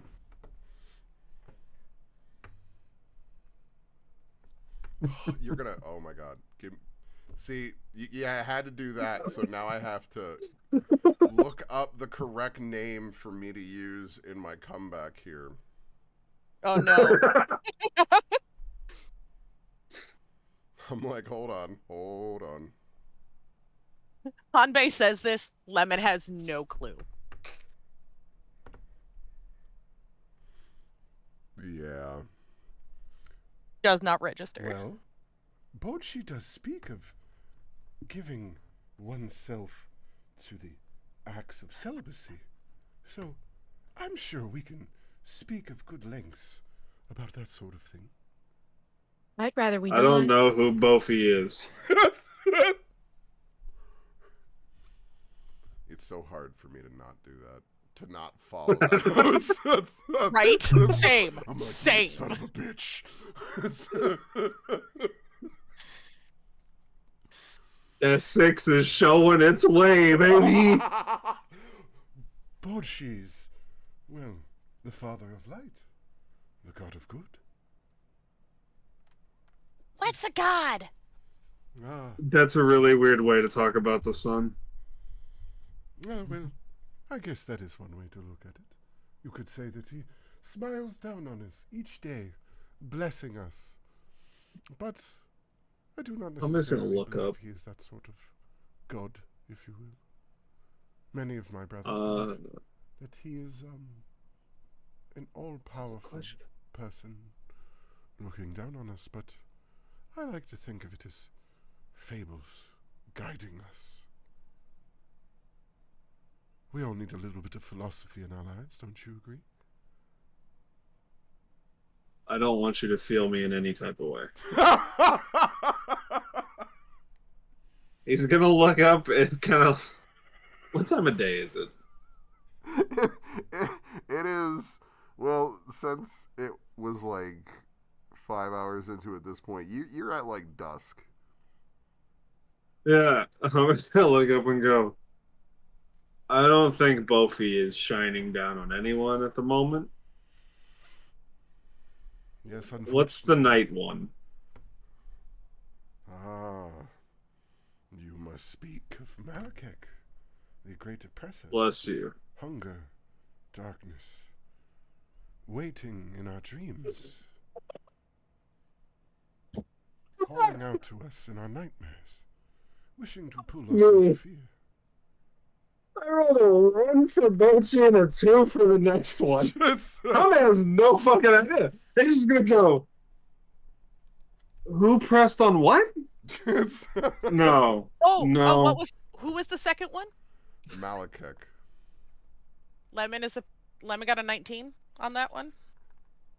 You know, in your very limited upbringing and education, there isn't really a whole lot of history or things kind of taught throughout a lot of things. But one of the kind of history of the Empire that was taught in your upbringing was that early on, as the families were kind of developing themselves in their almost prehistoric days, they used to have kind of a proto-religion, and that was kind of later replaced as the families and their individual philosophies kind of gave a much more established way of life and something that was much more relatable to people than this belief of gods. But with the name of Malekek, one of the two like core good and evil sides of this kind of like speaks up for a minute, because you remember that in their proto-religion it was some sort of weird belief that the god of evil was trying to break through in everybody's dreams, and that's what nightmares came from for people. This god of evil trying to oppress us and feed us with their perverting visions. Lemon will tug on Hanbei's arm and go, "Oh, I know that one. That's the evil nightmare guy." Yes, That is exactly correct. You see, sometimes the nightmares, they try to speak to us, pull us to not believe or to believe lies. But that... I'm just gonna nod his head a little confused. You see, that is where the nine smile on us all. We are simply trying to speak the word of the nine. So that as the light of the Empire shines on us, so can the blessings of the nine. And we can not only feel the peace the Empire brings to us, but then we can feel righteous. And isn't that better? True peace. True brotherhood. Beyond Is there really- families. Is there such a thing as true peace? Well, in fellowship, if we are all family, if we are all worshippers of the nine, then we have a fellowship that extends beyond the families, beyond the empire. Oh, I don't know about your family, but most of my family fought like heathen, like crazy people. Like my twin sister and I hate each other. Well, sometimes with duality, that is the way of things. As one enjoys, the other covets.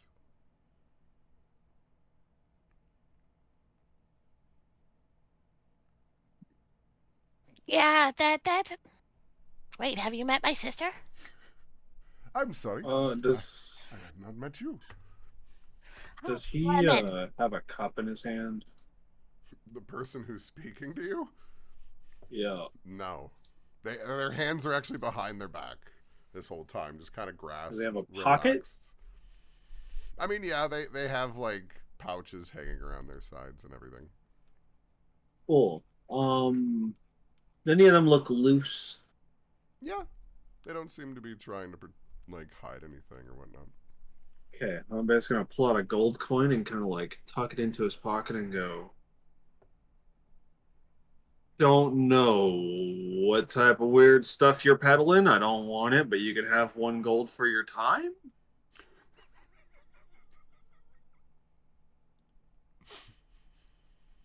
And he's just gonna wait to see what happens. She just smiles. I understand. Not all are welcoming of the blessings of the nine. In time, hopefully, that we can come to see more eye to eye. Who the fuck are the 9? You know, it really is just kind of a proto-religion as far as what was taught to you guys. Each of them almost representing natural aspects of things, but almost being attributed in a heroic or villainous way. But it was almost a story of the god of evil trying to rise up, the other gods trying to stop him, but being betrayed. Rather than fully banishing the god of evil, Malekek, fully away from the world, the god of deals and contracts instead betrayed the rest of the gods and left a weakness so that he could seep back into people's nightmares.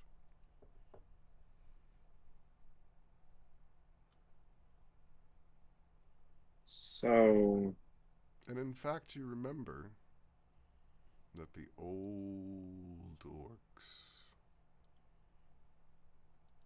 seemed to have that same eye symbol of Malekek as part of their war band.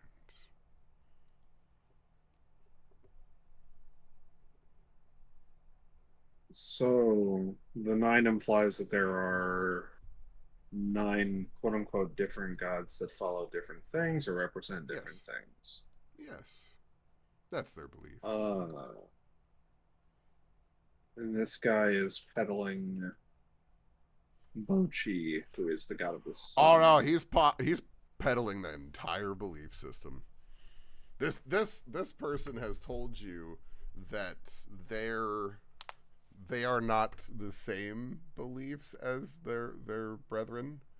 That the rest of their brethren would believe that each one is God's divine beings blessing us all, but that they believe them to be more stories and tenets of legend to guide us. Can you give me just a rough Spark Notes version of each god? Like a name and what they represent. One better. Now, I can just give you the character version of exactly that I've already created. Proud of you. Do do do do do do do do do do do. Not open that. I'll just put this here.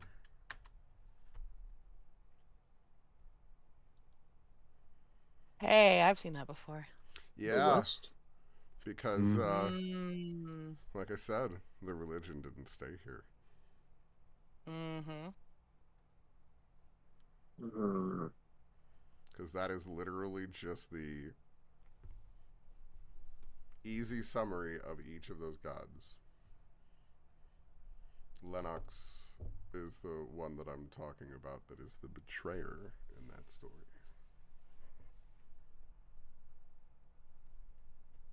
Which one? Lennox? Lennox. Linux.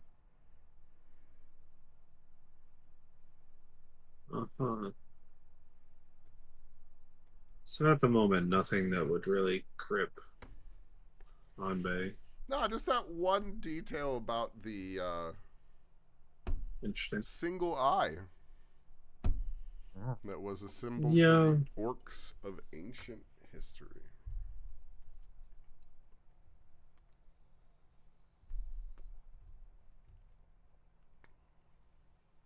It's gonna nod, and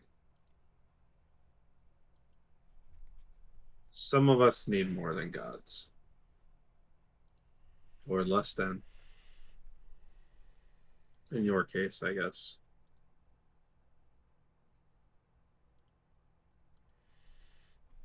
Where some of us see nothing but horrors in the world, some of us find comfort in stories.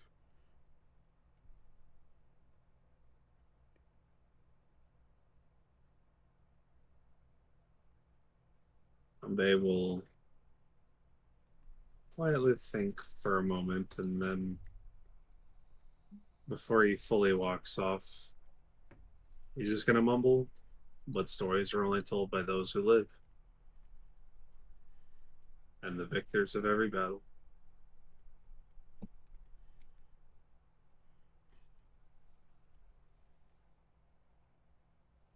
And he's gonna head back to the cart to give the party some food he found. They don't seem to have a response to that. I was looking to see if this could be a moment, but sadly, none of them are representative of something that would hook.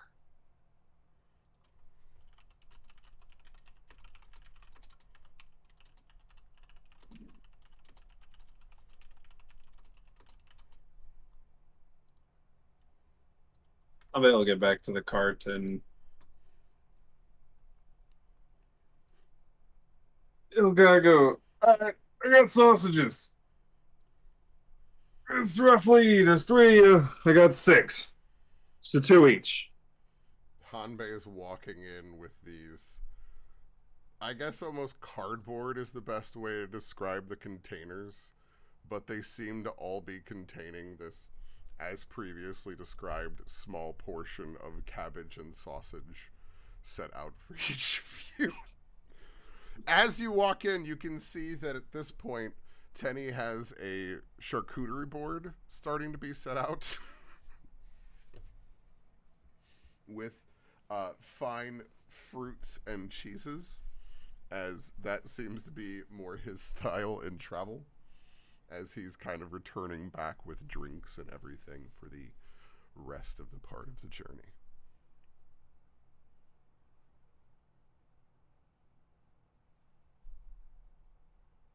Humble will look over at Tenny and go, forgot about you. Hold on, I can go get 2 more. He smiles and stops, and he's like, "Oh no, my friend, I do not like sausage.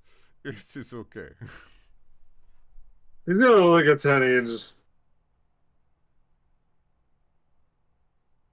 you allergic to meat? Oh no, but you know what they say. The sausage maker does not eat the sausage.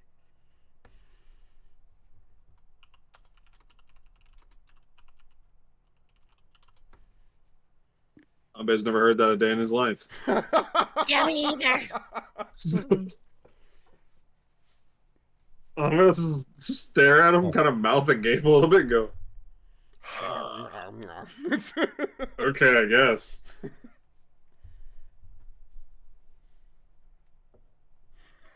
Well, if you don't want your sausage and nobody else wants theirs, I'll eat more. But I just, thought sausage would be good.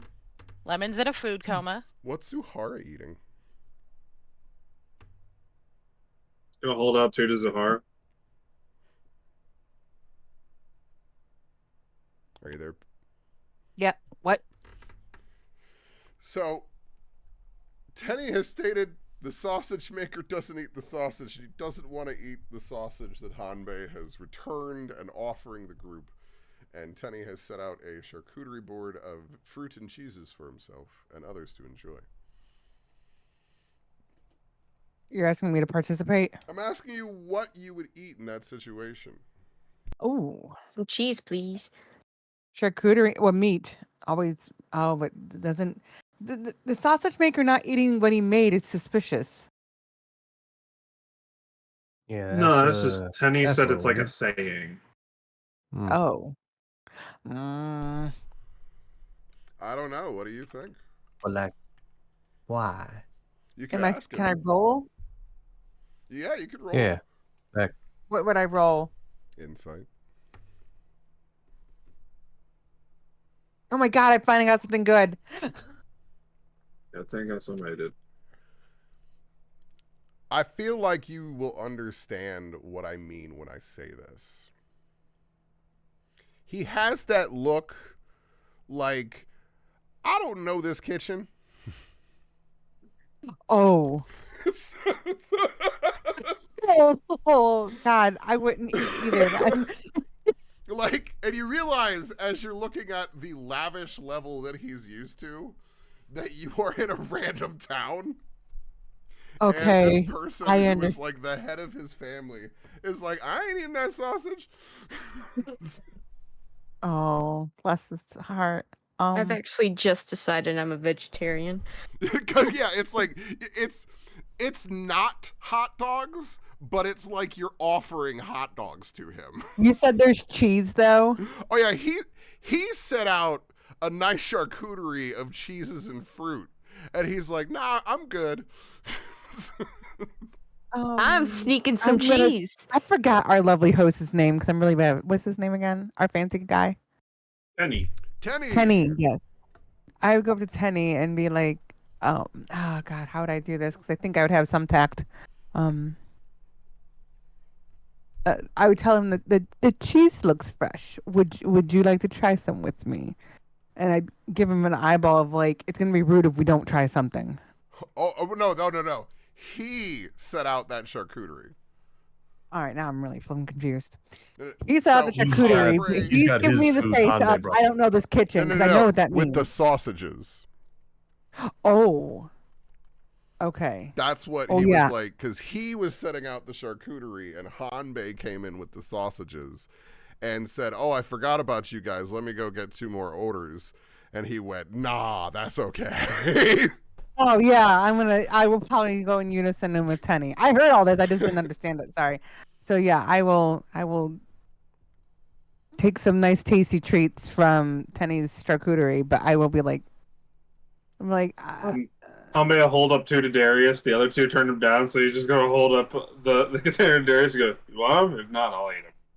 Like, they aren't bad sausage. Like, these are like decent Aldi like type sausages. oh, I like Aldi. Aldi's like Yeah, the no, best that's what I sausage. mean. Like, All they right. are not hot dog level, Well- but he just is a very refined. He's uppity. Yeah, and he's like, See- Like I'm thinking like me, and I'm not thinking like an orc with an iron gut, which would be so awesome. Yeah, that's why Hanbei downed fucking 13 of them and is like, I mean, if y'all don't want them. All right, I'll try one. I'm I'll just try one of imagining his it's like nice some sausages. Scooby Doo So funny. wacky stuff going on. If somebody snubbed Aldi, I'd be like, you do realize this is like European level I know, standards, right? and that's why I'm trying to It's say. just wrapped different. You also have to realize that the Germans don't know what spices are either. Oh, I don't know. It's mean, different, mustard. but yeah, their mustards can be really good, and their sausages are. But yeah, it's not like it's not like where hot places are spice at all. No, but it's still. I would never call them bland, because like it's like the only sausage I can eat. I will try. Yeah, but that's also the stuff they're sending here. I will Like, try. My Tara lived Yeah. like her undergrad was in German, and she lived there for a while, and she says like when you live there, it's imagine everything tasting like bologna and hot dogs essentially. I'm gonna die. Yeah, We're going there this summer. I mean, you can find other stuff, but it's I'm talking like when you're living there and you're eating. Yeah, eating all the time. No, I ate lots of kebab when I was in England, so yeah, I understand. And fish and chips. We didn't eat anything else. Sorry. Dang it, Kate. Say something. Oh, love it. Just You're sort of welcome. back to back. Oh God, I'm sorry. That time of night, I will start laughing and lose my shit over anything. I see will no eat- problem with that. Oh my gosh, I was watching like a chihuahua get rolled up in a towel. She was trying to fold it. I lost my shit. It was so funny and cute. I will eat the charcuterie and I will be nice and take one of Hanbei's sausages to try. Because I'm an orc and I can eat anything and I should take advantage of this. Okay. But Tenny doesn't have to eat anything. I'm like, I understand it's not his thing. Yeah. That's why Hanbei is not taking offense if nobody wants it. Oh, no, that would not offend Hanbei a bit. He's gonna eat it if nobody else wants it. It's so funny. It sounds so much like Jordan. And she's like, Jordan's like, oh, more food for me? Yeah. I mean, halfling, give me food gonna disappear. It's so funny. Like, I'm more like Tenny in real life. I'm like, I don't know. See, that's what I mean. It's like he's not like, oh, gonna say something terrible, but he's like, no. Right, no, because I have the constitution of that right now. But my character can live her full life. So as you guys begin to enjoy your meal, the caravan continues moving forward, and the night begins to set on your travels. As you begin to travel, you can see yourselves passing through the forest that surrounds the capital. Geographically, you know it's there, so you won't be seeing the capital itself until you kind of get out of those woods, but you can see this still lush forest that seems to exist despite the size of the capital that it seems to contain. It itself seems to speak to the organization of the people here. That despite the almost capitalistic nature of everything, that they haven't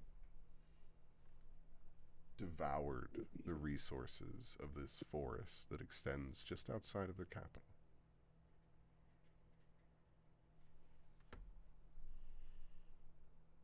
But night will set in your travels. And if there was anything past you, finish a long rest as you go. As the night begins to wane on, you can see where Tenny seems almost nervous around everyone. Oh God, he's a werewolf. Got another one? No, roll me insight.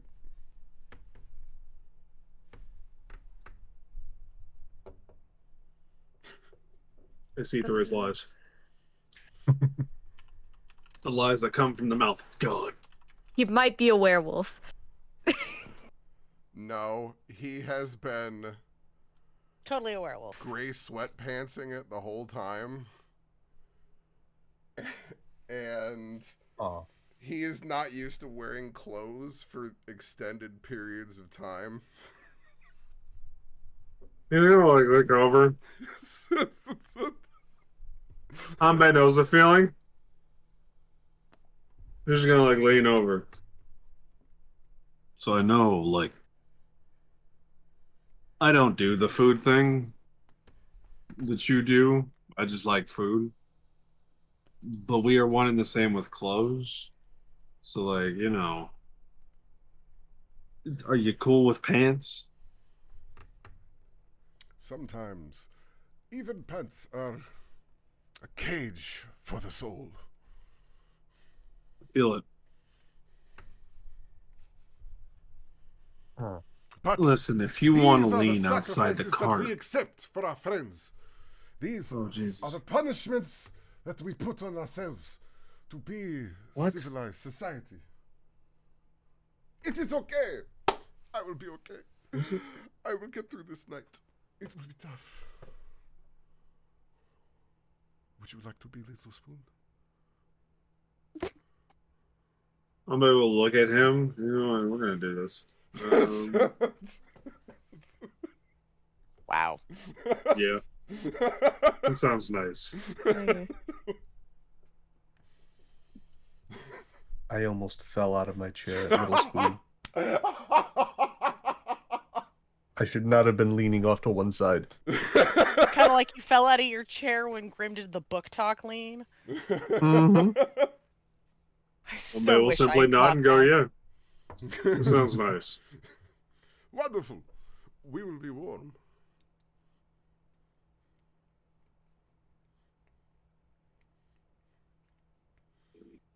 The night will pass peacefully.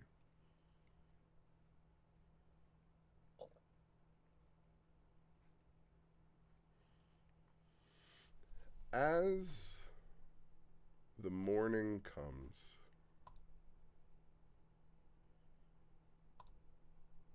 you can hear the sounds of crowd before you even begin to completely be able to take in the entirety of the city. Oh shit, that's bright.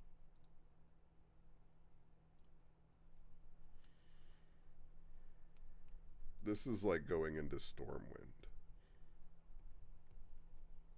Okay. Yeah. But as you approach,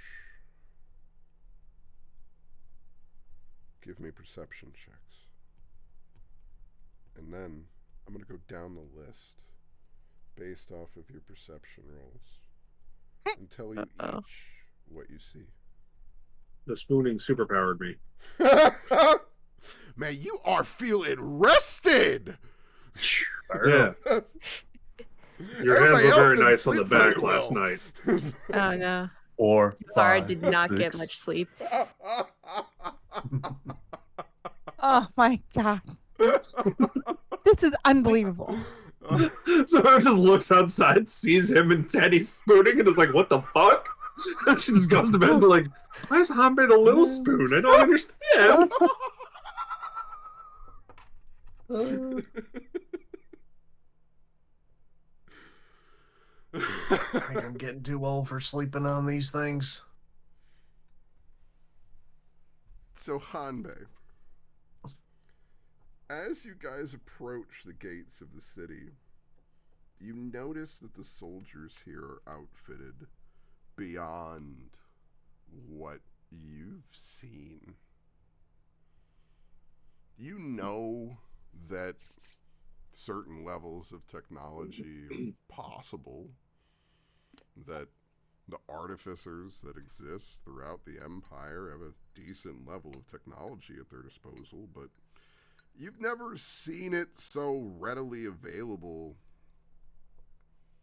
at just the normal guard level, as even both of the guards you see kind of standing abreast the checkpoint into the almost festival-like entrance to the capital here, you see that they almost seem to be moving with an extra ease in their step. Their armor seems to almost be hinged and fused together. You realize that it seems to be lending itself, almost adding extra grace and power to their movements. You notice that they're holding each of them weapons at their side that seem to be imbued with some sort of rune work. Each one matching.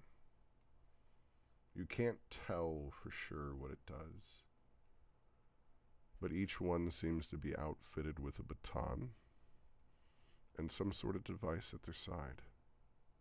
You can't tell what it is, but it seems to be hanging off of it.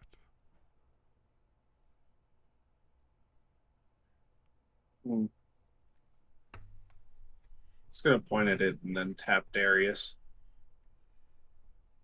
Hey, what's that do?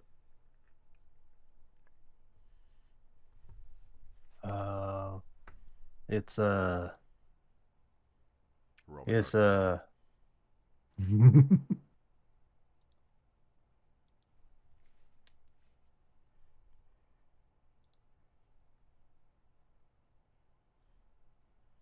it's a doohickey. Well, let's see here. That one looks like pull. No, not pull. No, that's attract. Yeah, attract. And then that one's slow. Oh, okay. And reduce. Oh, I get it. So that looks like some kind of bolas.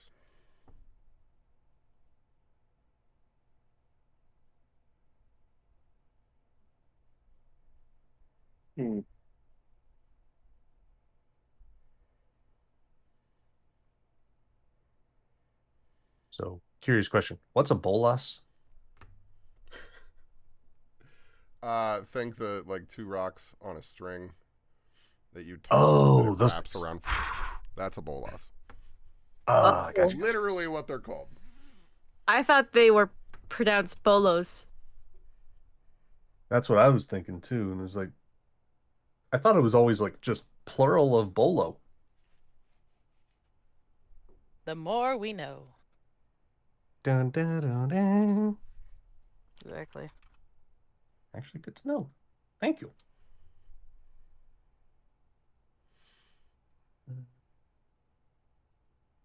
The clackers. Yeah. Because it's bola, isn't it? Like the original is Spanish or whatever. I don't know. Bring me a Spaniard. Oh. Tell me how to say bola. I am. It just going to shrug. Oh. So, No, my name is Inigo Montoya. Right. I'm like, don't call Trey. No. So what's it take to get one of those? He's like, cool. I want one. Yeah. All right, going down the list. Lemon. There are a lot of fucking people here. Holy shit. It's like there's a festival. In fact, there's banners everywhere. You can see that there are large banners set over the sides with the emblem of the Empire and all of these celebratory hangings. And you can see where there's ones for each of the cities that represent the might of the Empire, and where this is supposed to be some sort of culmination of each of their various achievements in that.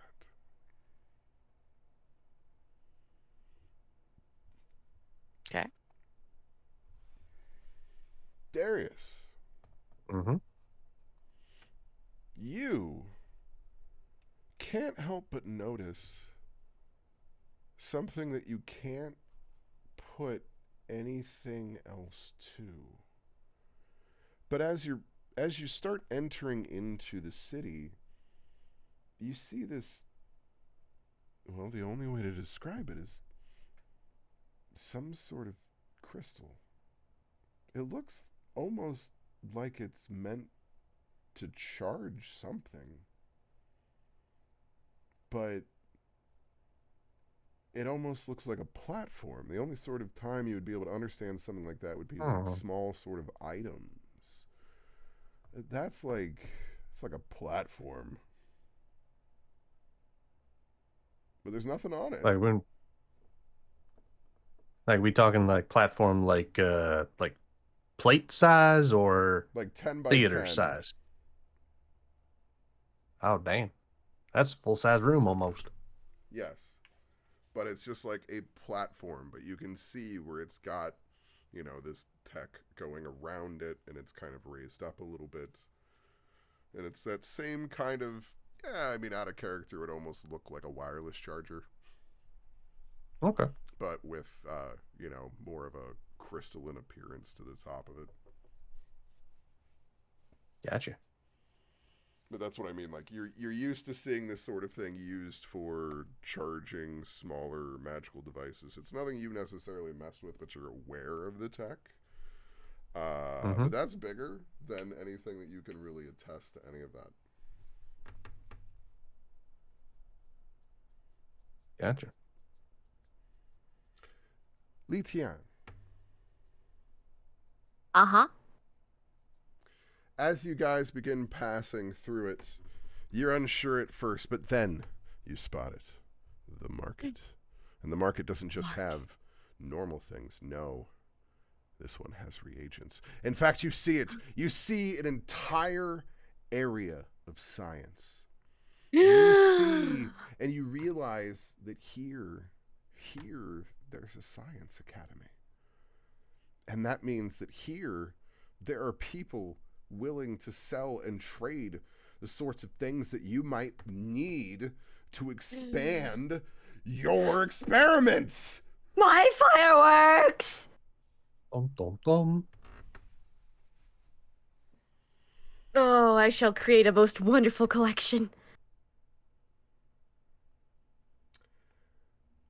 And Zuhara, you're really overwhelmed by all of these sounds and sights.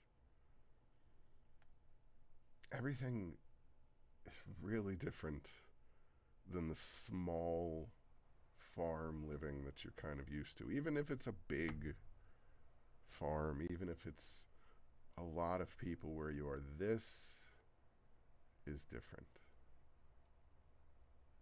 But then at the end, you just hear this cry out through the shrill of the crowd and through each one of your friends' individual cheers and ooh of wonder. You hear the barker. Get your fresh meat here. That's right. Cheap right off the stove. Get your hamburgers. Nice and cheap. 1 copper.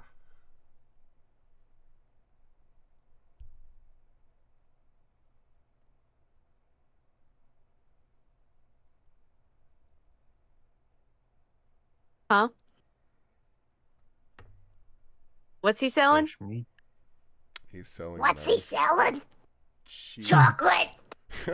He's selling Chocolate. a cheap, fresh hamburger for only a copper. Yo. Hold up, I gotta get in on this.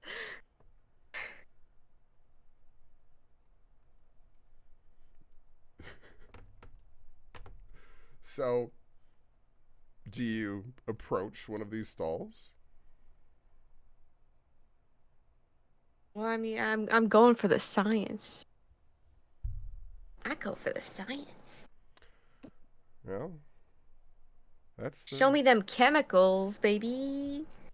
As you begin to try and peel off, you realize before you do, you have to make a stop. The caravan doesn't stop moving. And it slowly continues deeper into the docks.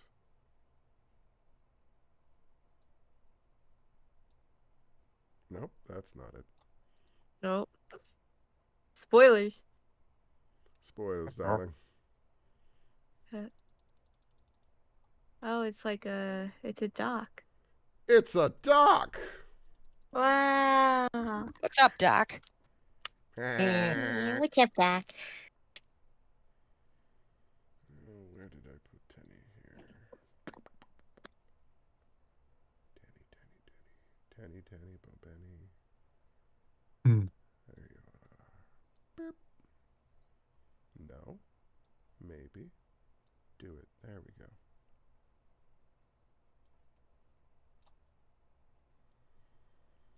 Tenny, Bobenny. Oh, good. It's doing that copy thing. Yeah, I just have to reload it. That's all it means. As each of us that have gotten the copy issue can attest. Yep. This is a bit of a cobblestone of a map anyways.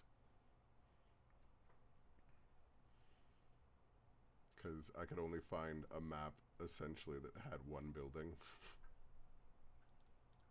Fair. So I cobblestoned that building in multiple directions to Hey, you do what you gotta do. to make a warehouse district, and here we are. The only part it looks funny is right here. Well, it should be nice if I saw that far. Yep. But we can't. Well, you will in time. It's the only part that's messed up. I managed to make the rest of this look pretty damn good for a nice and seamless dock district, but it is the same image paneled 4 times. I'm just imagining it's like, we're like looking around and it's like, man, I don't see anything messed up. And it's just like a glaringly obvious thing. It's like, oh. No, it's not that obvious. Okay. Tenny, I probably won't notice it. Tenny continues down the corridor with the caravan of delivery supplies.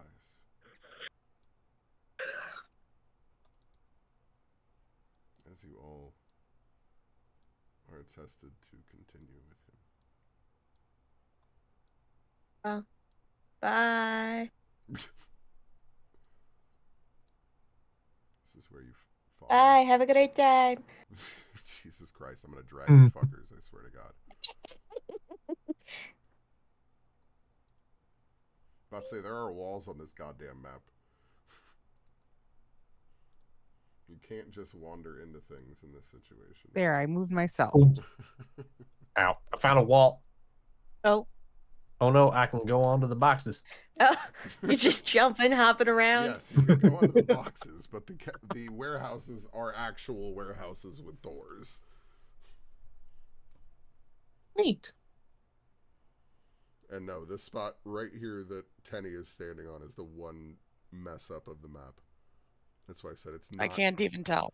It's not glaringly obvious, but it is the one mess up. Everything, I feel like I did a damn good job. Yeah, I don't see anything wrong. But yeah, up here, it's essentially this point of the map.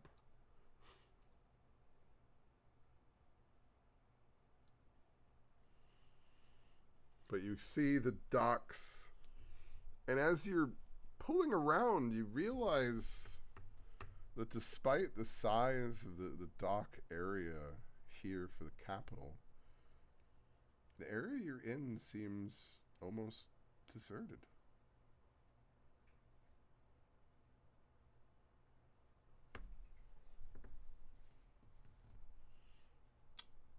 Roll me perception you checks coming? again.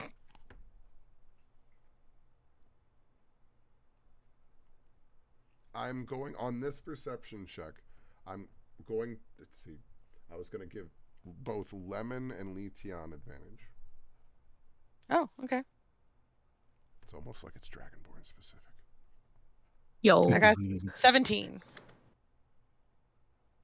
Well, it works out that in the end, you guys rolled the highest, even on the first rolls. As you're walking through, you see, kind of at a small point on, it was actually in that corner where you were, but in the corner around this building here, there seems to be a spot where there's flowers and memorials placed. Oh. What do the flowers smell like?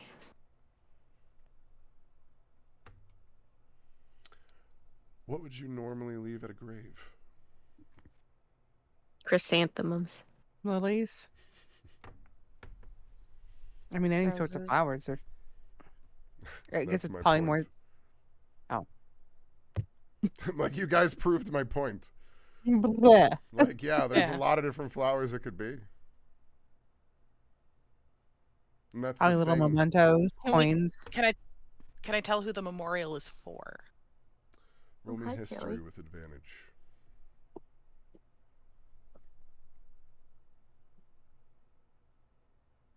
Nope. Nope. No clue. You don't know. It almost looks like, you know, when you pass by one of those spots where people have almost just made that roadside memorial. Oh yeah. You can't seem to remember.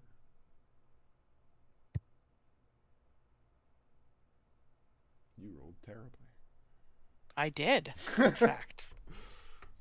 I was wondering. Wait. I mean, Letian also noticed this. Did you also want to try that roll? Yeah. Nudge. Maybe I do have a +5 in history, so. There you go. That's what I thought. I'm pretty sure history's an intelligence-based thing. Give me that. And you have advantage. Oh yeah. I might be the nerd. Nerd. Okay. Twinsies. With a 15. This, you know, I mean, you've never been here before. And I mean, docks are pretty big, but they say that the entire reason the Dragonborn got their freedom from the Empire was because of a great massacre that happened in the docks. Tiananmen Square. When the Dragonborn were rebelling and had made an outpost in the docks, a group of adventurers was sent in, but in the end, they weren't heard from again. Eventually, the soldiers moved in, and there weren't any Dragonborn left. It was from the pressure of this event that the Dragonborn were able to get their freedom in the first place. Wouldn't Zuhara know this, having worked and sort of befriended Dragonborn, or no? Potentially, I'll let you roll on it. Maybe just like, I guess, like a roundabout. I can understand that. Yeah, you just didn't notice the flowers the first time. Right. But yeah, if they said something, you could potentially know what they're talking about. I mean, there's lots of stuff on our own history like this. We wouldn't necessarily know exactly everything. We just know, like, oh, but, yeah. I mean, if you got close enough, because that's the thing. Like, the Dragonborn are their own culture. That because they were the oppressed people, their stories aren't told that much. So yep. That's one of those things where, you know, their Oh, language it's just isn't like real necessarily... life. Oh, what? I don't know. Right, I know. I didn't use any influences in my fucking writing. Parallels? What? What? As I look at a picture of a cowboy. I'm like, oh, trust me. The East has got some heavy-handed themes. I mean, you don't say. You guys are dealing with political corruption, testing on the people, the effects of capitalism during peace. Like, come on. Yup. Very surprised. I got to have fun with my philosophies in this storyline. Might as well. You're my favorite. So yeah, you see this assortment of flowers and memorabilia that is kind of left around the corner of this building here, as you guys are passing by with Tenny, working your way towards the front of this building.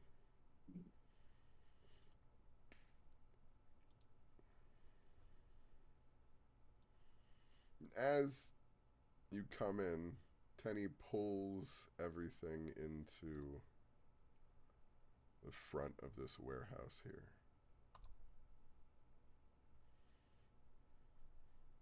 That's right, I left the warehouse door open.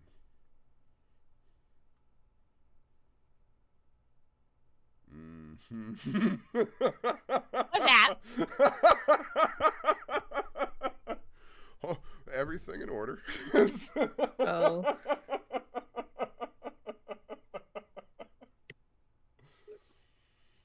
So, as you enter, you can see where this empty cart seems to be waiting for the caravan that's pulling in.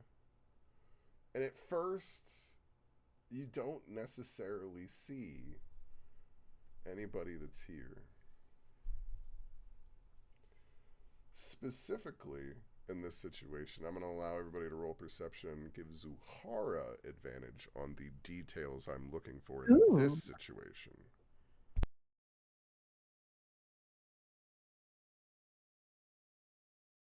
Look at us go. Oh, yeah.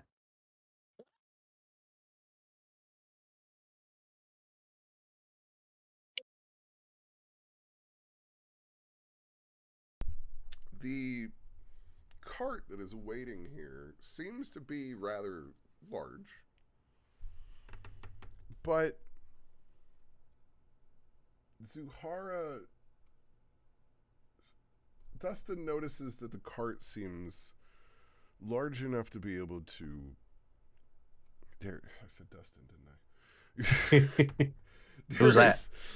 Sees that the cart seems big, fucking D names, seems big enough to be able to handle pretty much everything that you guys brought specifically down here to deliver. But it doesn't really seem like an adequate amount of animals necessarily to pull it. But Zuhara, you've spent a lot of time around animals. And you can recognize that these are more of a breed that are capable of pulling more than they normally seem. But they're not meant to go far.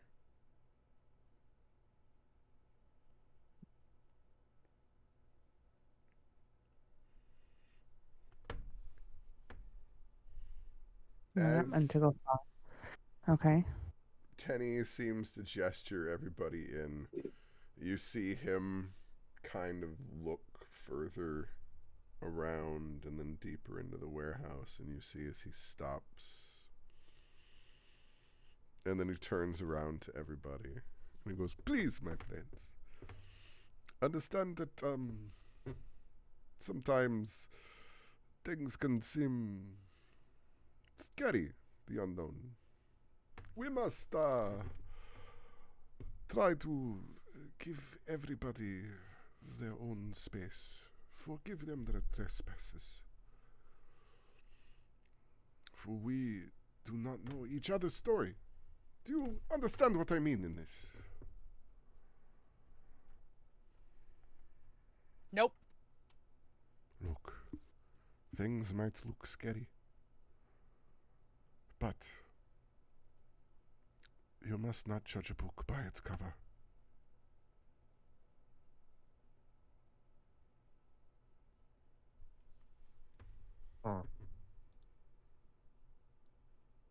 And he begins to walk around the corner down here and gesture for you to follow. Oh. I don't like it. Inside the Looks- warehouse? Yeah. Inside the warehouse, around the spooky corner, after saying we gonna all get- have our secrets. We're Fuck, gonna we're get about to walk on jumped, are we?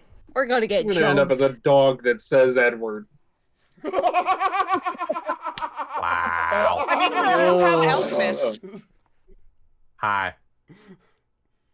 Hi. Yeah, we're fucked. Hi. We get the whole recipe here. Oh, It's hell. gonna be me and Lemon. Lemon's gonna be the fucking animal portion. I'm gonna be a fucking big portion. It's gonna be a giant fucking dragon man. Here goes Edward. It's gonna be fucking awful. There he Maybe is. he was an orc. There he is. Lemon. As you Or turn the maybe he corner, was a dragon orc. you see what looks at first to almost be a statue. No. Do not take your eyes A off of that. bronze statue. Do not take your eyes off of that. But then, I played Dragon Soccer too. as Tenny, I'm stuck on the fucking D names. As Tenny! Tenny approaches, You're welcome. he's fucker. You watch as the statue stands up to attention, and you watch as joints begin to unhinge out in clockwork formation and spiral around each of their points. And you watch as they stand up into order and take a perfect guard position.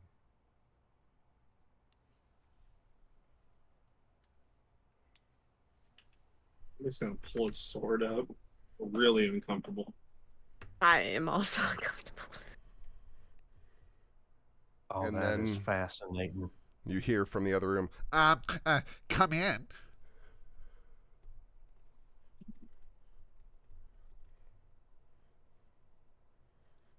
and Darius. Y'all, You did guys that just statue hear talk? something that sounded like a nerd.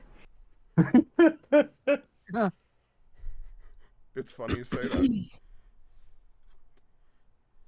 Lemon comes around the corner and then immediately turns around and starts running back towards Hanbei. Lemon just nopes the fuck out. Bye. They are quivering around the corner.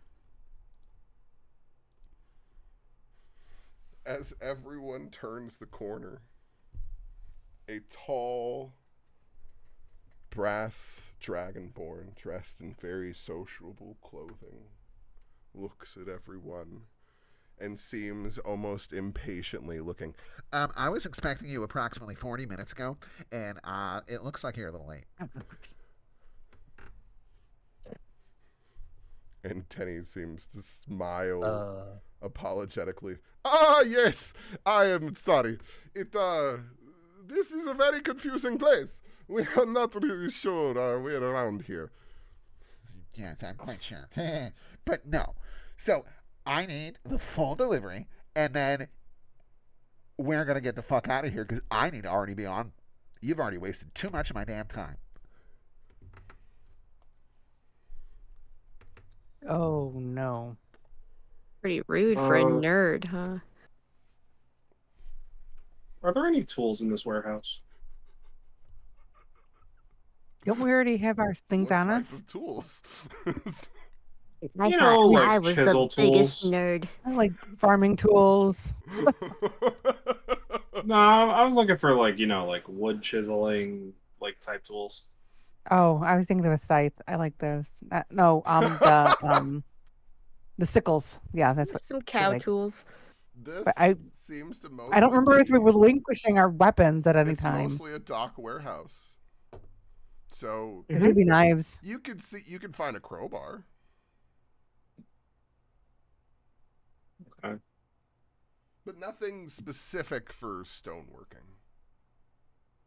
All right. Well, Humbay's just gonna pick up one of the crowbars and then walk over to Lemon. And hey, Can we overhear got all you this? spooked. Oh. Remember I mentioned a twin sister that hates me? Nope. So that's my sister Lime. And I'm really, really not okay with talking to her right now.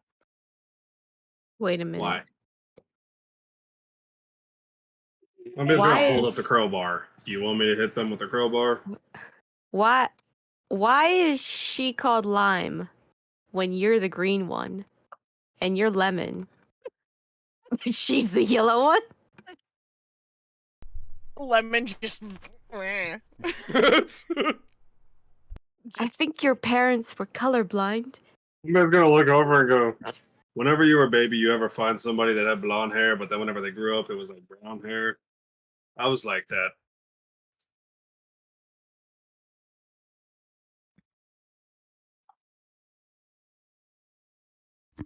Well, our clutch had a lot of colors.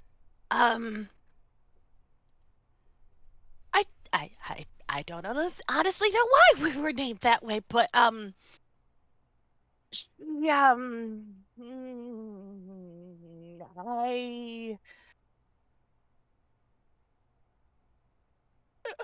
I can make it so she doesn't talk. That might not be a good idea. Why? Well, I mean, she could still write, but I can fix that. He's gonna point to the crowbar. I'm gonna look at the rest of the group in a panic, like, what the fuck do I do?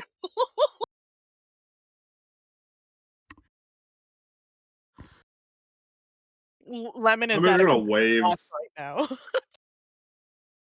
Somebody's gonna wave Zuhara over and a Darius.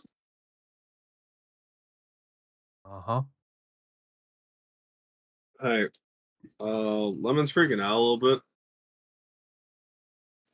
I need you guys' opinions because I'm just saying I can take care of the problem, but Lemon said that's not the best idea. Lemon? Why? That's my twin sister. Oh, the one you told us about. Yeah, we don't exactly get along. I don't know that she really wants to see me, so it's probably better that I'm out here. Yeah, no, I get that.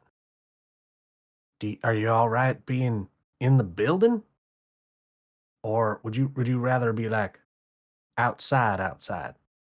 Get some I don't fresh want air. to stray too far from Hanbei.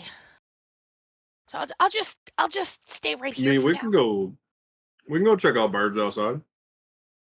Birds are good. Birds are better. Birds are good. Birds are good. I'm just gonna walk outside to the dock portion and just kind of chill around by the water.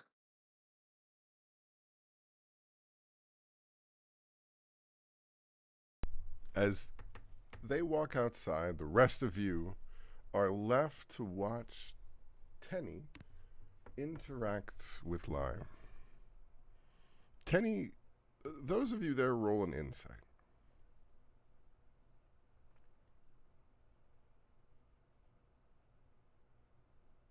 Insight?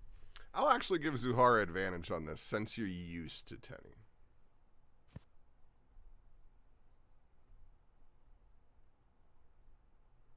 That's what I'm talking about. Thank goodness for advantage. Right? Really? What about Letion? I don't know. This sounds like a double cross.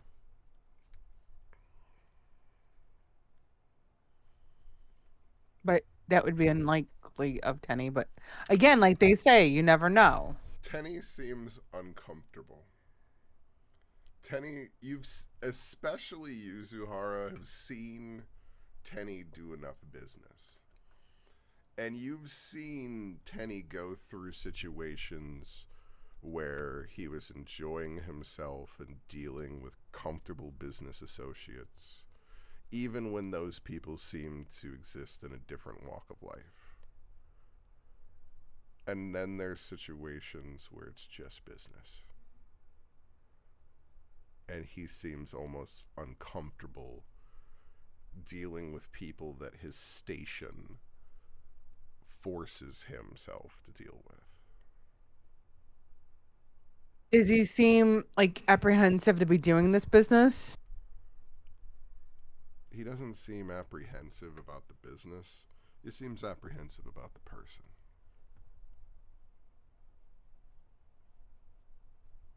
Mm-hmm.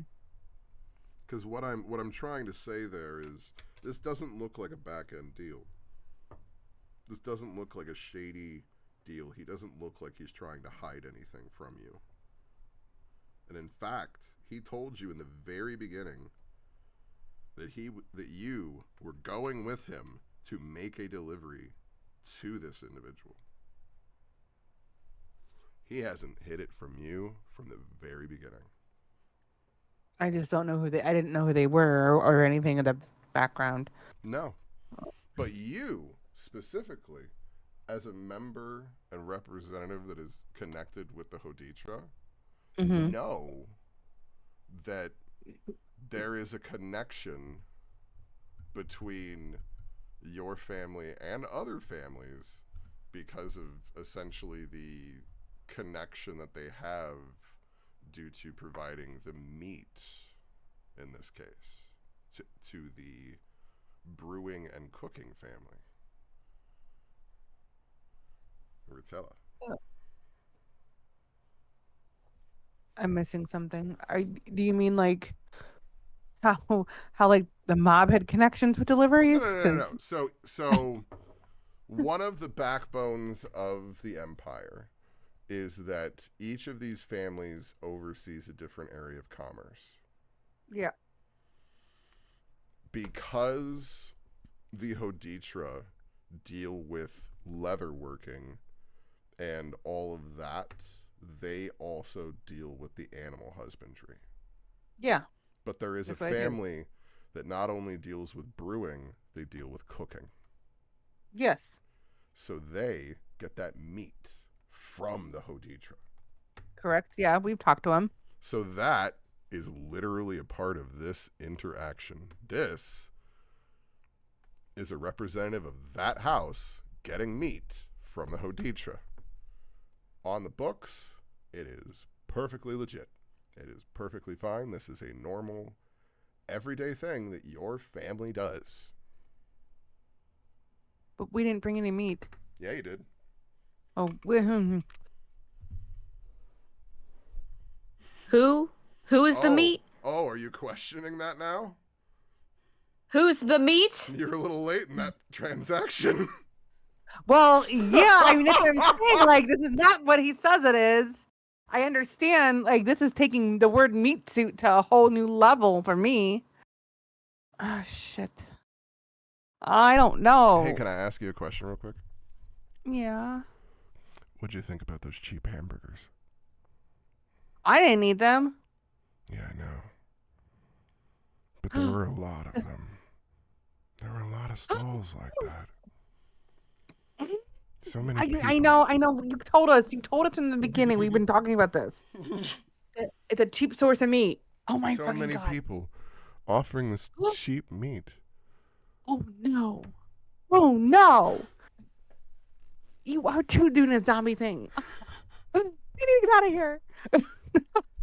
Is it just zombies? Or is it Soylent Green? Yes. Yes. I actually never seen that, but I heard enough of it. Mm-hmm. Oh God. And in this case, it's literally green. So they're like all over the place though, because they were selling these all over. You guys said that there was some sort of infection here? Wait a And you minute. said all those people were being shipped here, you said. What? Huh. Gross. Wait, they've been here for a while? Huh. That's where we'll end tonight's session. Hey, yo, what's the cheese made out of?